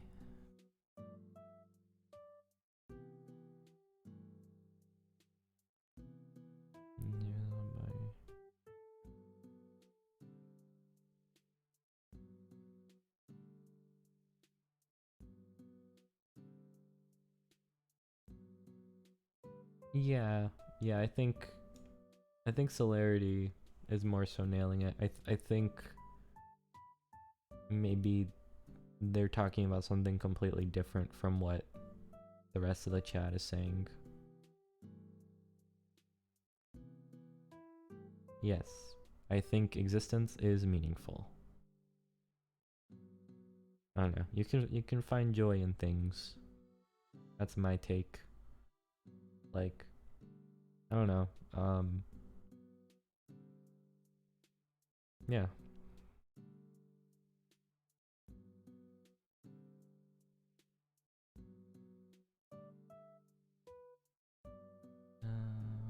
Principles. Wait, let me actually read through that. I bet you could talk about it in your body, but because you're a social being, you're able things. Are we? I'm very confused on what.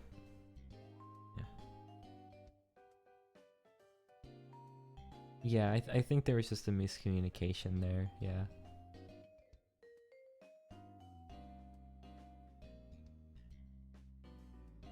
Yeah, I'm more so I'm more so talking about like the emotional or like philosophical question of whether or not life has a meaning if it all turns out to have been fake. And yeah, I'd say it still does.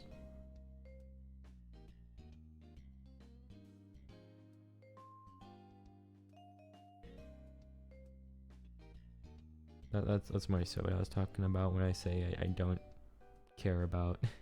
I probably should have clarified that. I'm sorry. But yeah.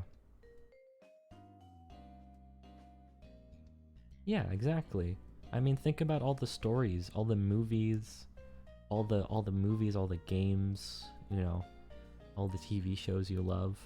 Those are fake, right? Like, those things did not happen in real life history. They didn't happen in material, literal real life, right?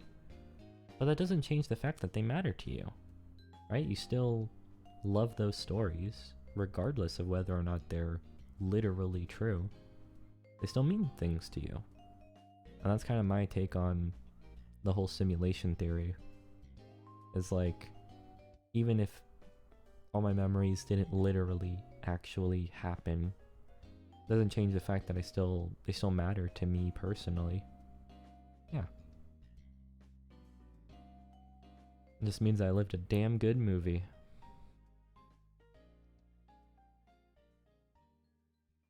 All the people you massacred, they matter too. Yeah, that's what I assumed. I mean, that's the issue with, I mean, because also, like, you know, I'm reading, right? I'm not like talking to you directly. There's a lag, you know.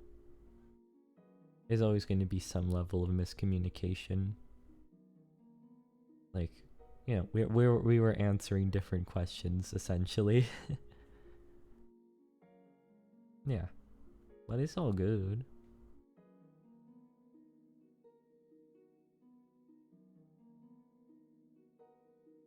Oh man, am I gonna become an epic debate streamer? Oh man, I don't think I would do that. That doesn't sound fun to me. Yeah, text is a poor medium for tone. Yeah, communication with. Yeah, like talking to someone with your voice is already difficult enough to like pick up intentions, let alone through like text where like tone, intentionality, emphasis, stuff like that just does not exist over text. It's all like inferred, right?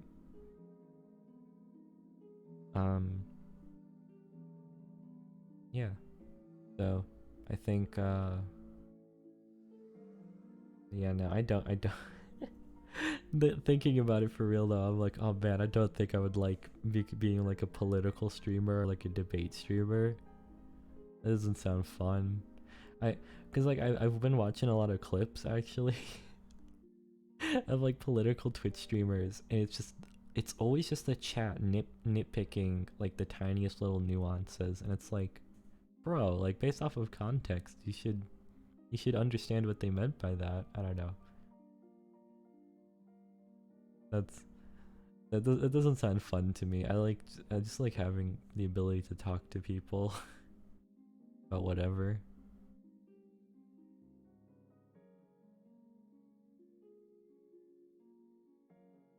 Yeah. I think that's why online discourse has like such a reputation for toxicity. It's because like, you know, text, right? You don't really get tone or emphasis at all. And then also like you have the added layer of anonymity.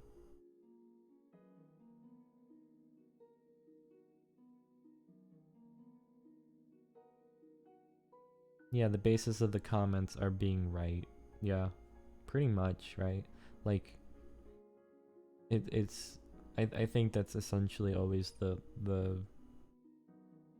thing I find kind of frustrating about a lot of like those types of people who comment like in the chats of those political streamers is like, and you know, it's like from what I understand, those people are like, I guess would consider themselves fans, right?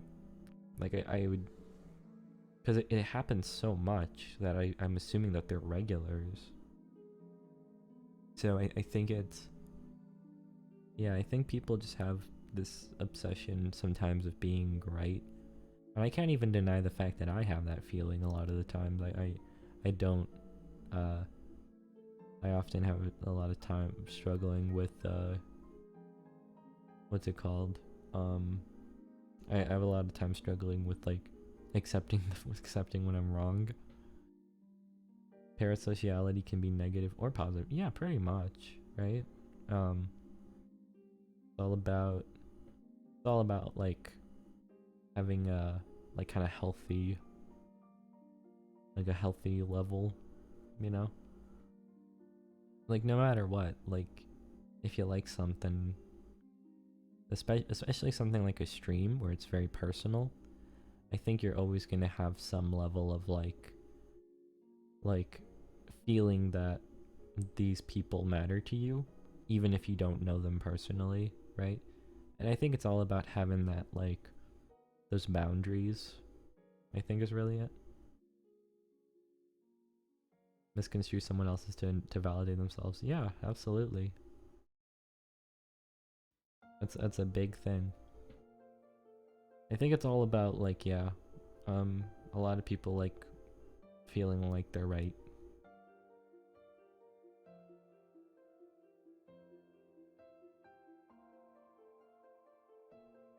Oh man, how long have I been streaming? It's been like 4 hours. I almost don't want to stop because oh, it's ads. I'm sorry. I'll wait it out. I'll wait it out for y'all. And we can chat a little bit more. I didn't even realize how long I've been running. It's like midnight. Midnight where I live.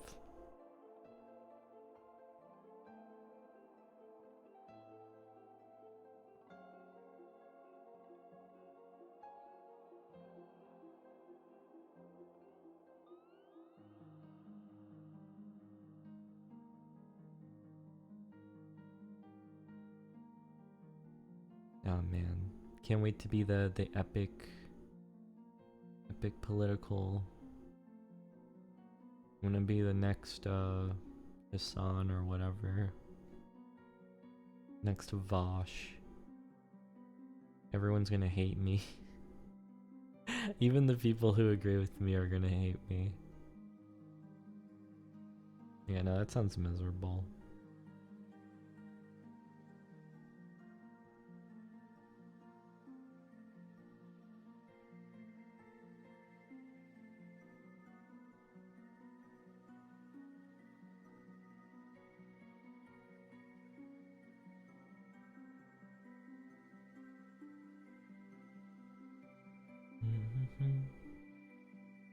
Also, once again, I hope I was like respectful and like wasn't like I hope I wasn't a dick when I was talking about this. Oh, there's another. Let's give this one a read. Sorry.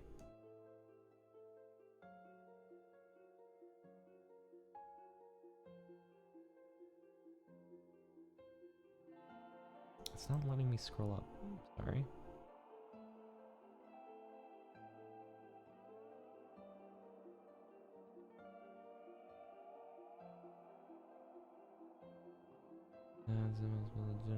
Well,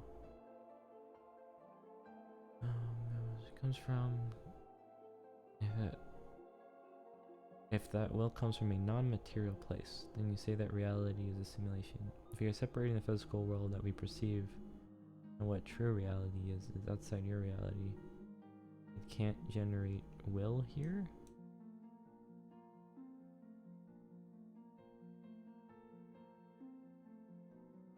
I'm confused. I'm sorry.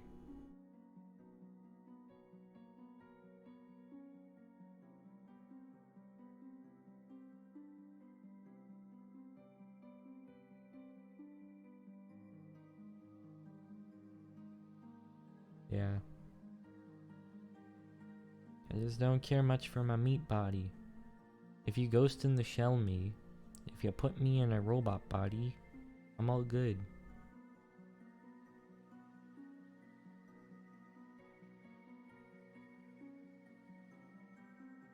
When I mean outside your reality, I mean it can't have an ideological impact on you or trigger any thought and can't be perceived. Yeah, exactly.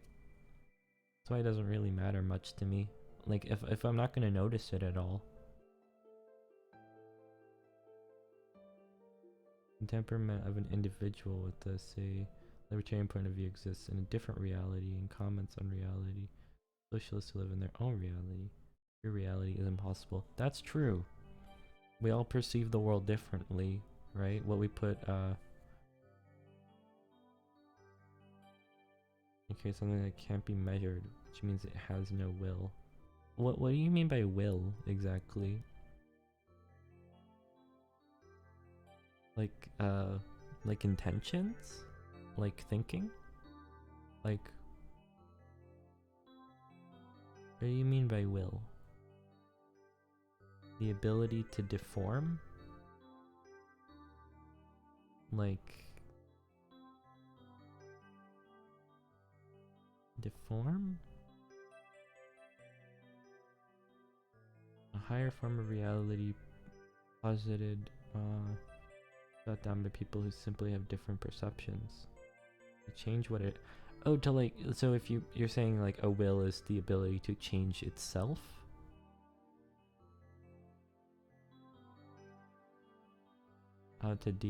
Yeah.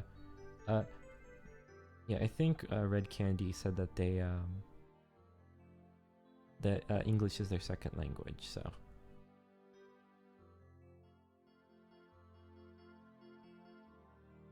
there might be some hiccups or like some ideas might not come through the same way. But yeah, no, I think it's all about like the idea of like individual perception or whatever. I mean, it's kind of, I mean, I feel like that is kind of observably true, right? Like once again, talking about the example of like the pistol shrimp, right? A pistol shrimp has like hundreds of colors, like cones in its eyes that allow it to see colors that humans will never have the ability to.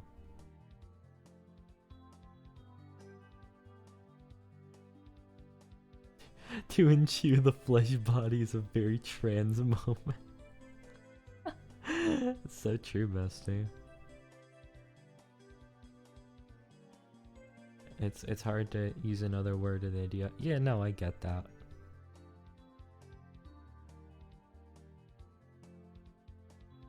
What's the eject my mortal flesh, become cool robot? Bro, you're telling me that if you had the option to become like a cute anime character IRL, okay, just fucking jack your brain into a robot anime body, you wouldn't fucking do it? You wouldn't fucking do that, dude. You wouldn't fucking ghost in the shell yourself? That'd be sick as hell. I'm so absurdly trans. Bro, I would be so down. Dude, I would have like a backup body for like I would have like different outfits essentially as bodies. I want to be thick, I want to be skinny. I want to have boobies, I want no boobies. Boom. Fucking robots, dude. Fuck yeah. An animated skeleton sounds pretty sick. That is pretty cool. VR chat making 3D model, but making it IRL. Yeah, exactly. Like IRL VR chat. Exactly, IRL VR chat. Like you click on a little, like, on a, like a fursuit body. Boom, you can be a IRL furry or whatever. Or like, boom, you want to be that anime character you like. Boom, you can just be them. The great earth philosopher, mother, take my eyes, take them aside.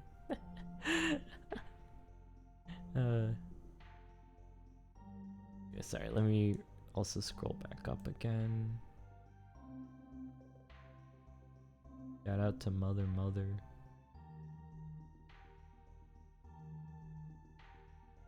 Bro. Trying to scroll back up, I'm sorry. I use words as synonyms depending on the context. Will, power, energy, impact, cause, matter, movement, direction, force. Like, you mean like a soul? Wonderful to prick your brain. Aw, thank you, Celerity. Have a nice night.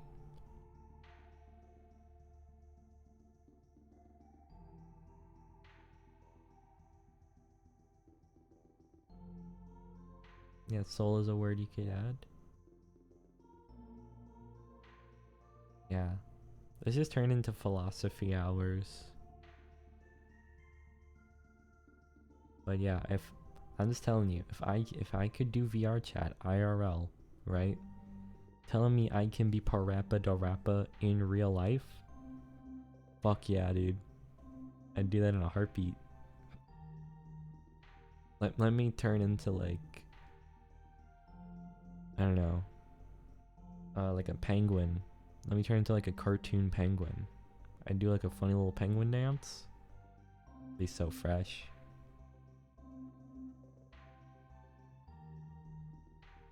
Reject flesh. Embrace embrace the shell. What's my long-term goal? The Mario 64 penguin. Yeah, let me be the Mario 64 penguin. Alright, bye, Yuli. Bye. Bye. Can I do my little hand? Wait, that's not my hand. This is my hand. Bye. My long-term goal. That's a good question. I think my long-term goal will probably just be like being able to sustain myself off of like my art. Like being able to like make like a livable life. I love your little hand. Thank you. Thank you. Yeah, I think. Yeah, the smudge sleeve. And because I'm an artist, I thought it would be really cute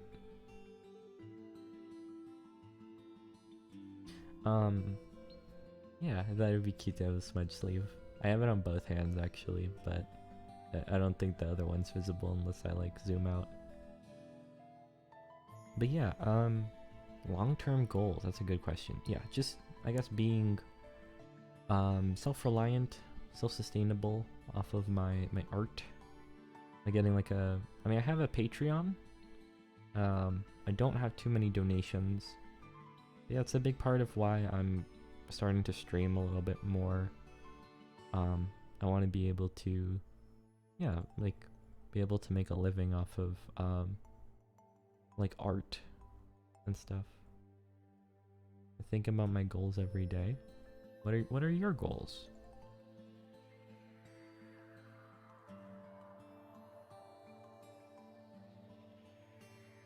What are your goals?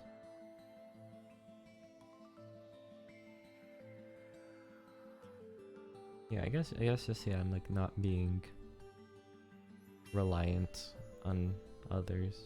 Or when I say like others, I mean like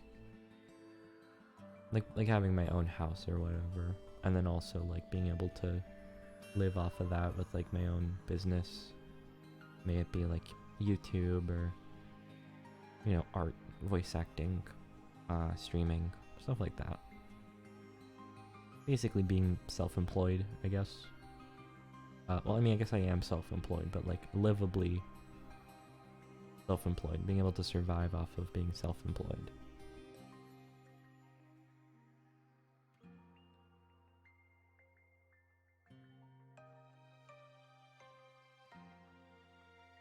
I think a lot of people would enjoy that. I think like long term, right? Like I think I don't think anyone wants to be like a wage slave, right? Like I don't think we all want to work retail all of our lives. I think we all kind of live under the assumptions like, oh, this is a temporary thing. We'll find something better. And, you know, a lot of us that's not the case, but we can always like take steps to make that less so the case, right? Like even if we don't make a ton of money off of, you know, whatever it is that you want to really make yourself happy.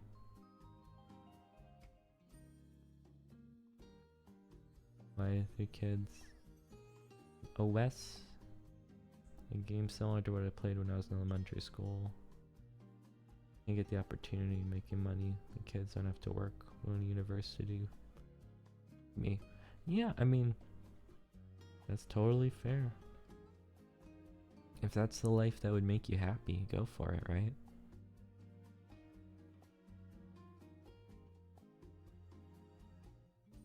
I think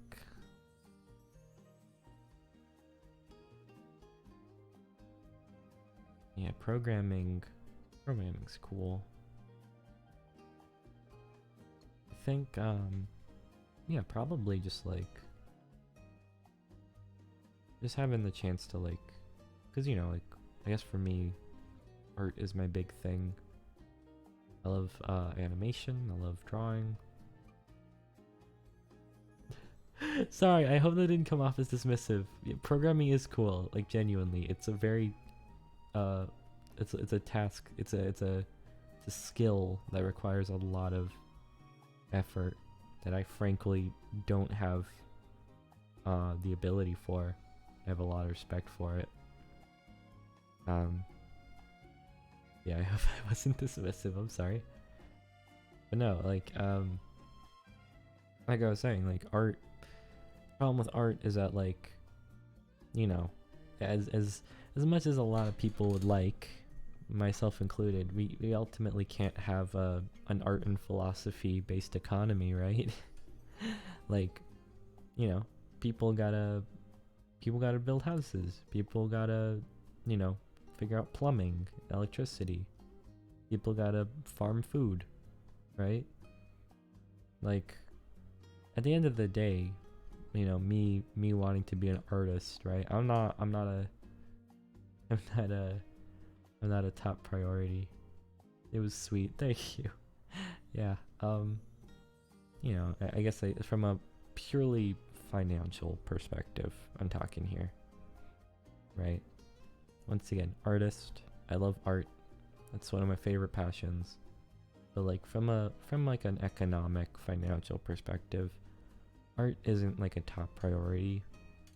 So it's very hard for a lot of people to make a living off of art, right? So for a lot of people, it's like a side hustle. And honestly, I think I'd be okay with that.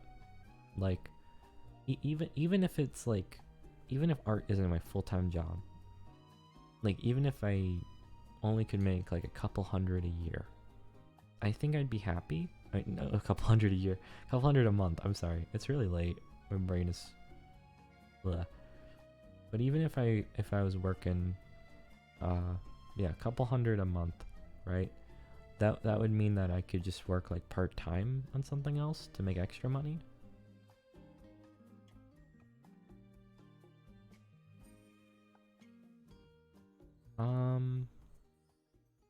I guess it's just, I mean, I think it's just the simple appreciation of it, really. Like, I mean, you're watching a VTuber, right? I mean, my assumption is that you probably like, you know, animation or whatever. Like, you know, you were talking about programming, you probably like games. You know, I mean, you're on Twitch, so you probably like games, right? I don't really know if there's necessarily like a way to explain like enjoyment of art. I think it's just I personally find a lot of joy in creating.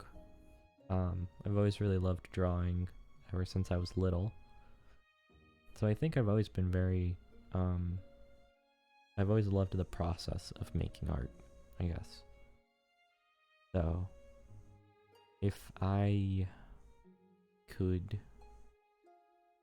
you know, just keep doing that forever, as long as it makes me happy, I think I would live a fulfilled life, right? Just making art with the people I love, right?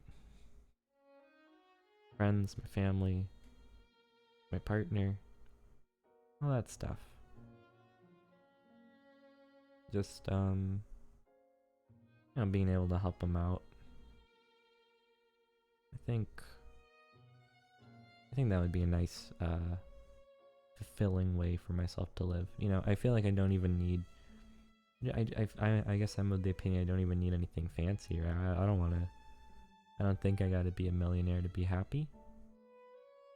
Just, living comfortably, I guess, is what I'm aiming for.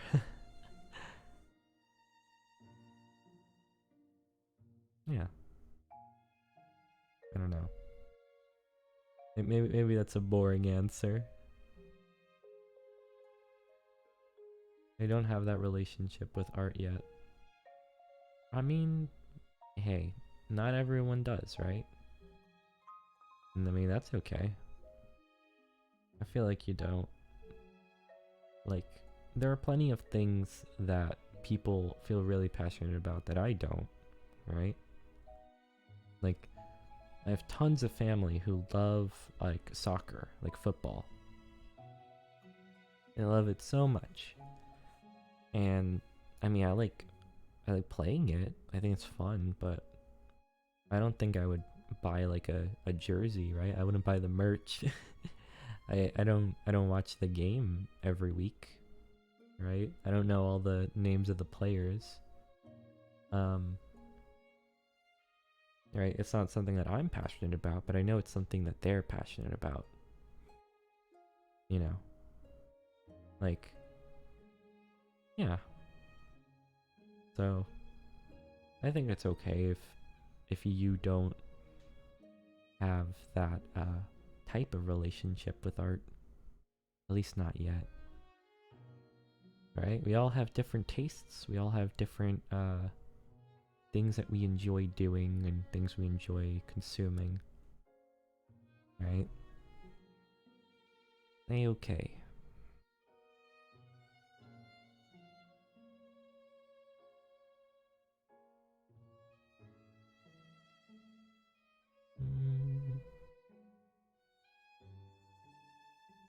feel serenity. That's lovely to hear. I'm really glad. I don't know, I think this has been a very nice stream. A lot of new faces. A lot of nice people. A lot of interesting talks. You know. Kind of late, so I'm kind of tired, but trying to keep it cozy. The chill Nintendo mix is probably also chill Nintendo mix is probably a big part of that too. It's probably what's doing all the heavy lifting. I don't think this would be as serene if this was in just dead silence. Probably be a lot more awkward.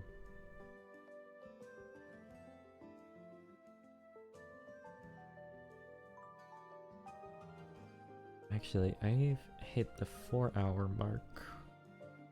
I guess once I hit 12:30, I'll go and well, you know what? Let's find someone to raid really quick. You guys have any suggestions for raids? I feel like this stream has come to a pretty natural conclusion. A little late, we're all cozy, vibing. Let's see a live that we think you'd like. Ooh, Prismaria is doing a tier list right now.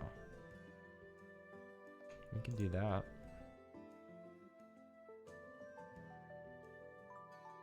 Yeah, this streamer has a really cool little Sona. Those were his last words while he faded to white. No! Come back!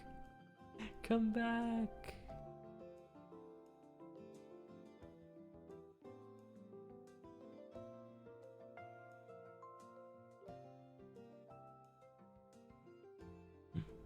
Alright. Let's raid.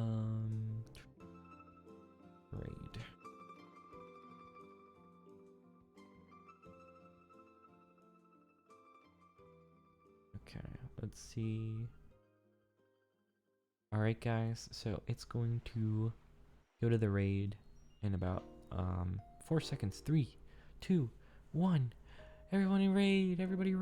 Bye-bye. Had a lovely time with you guys. I hope you guys have a lot of fun. Bye-bye.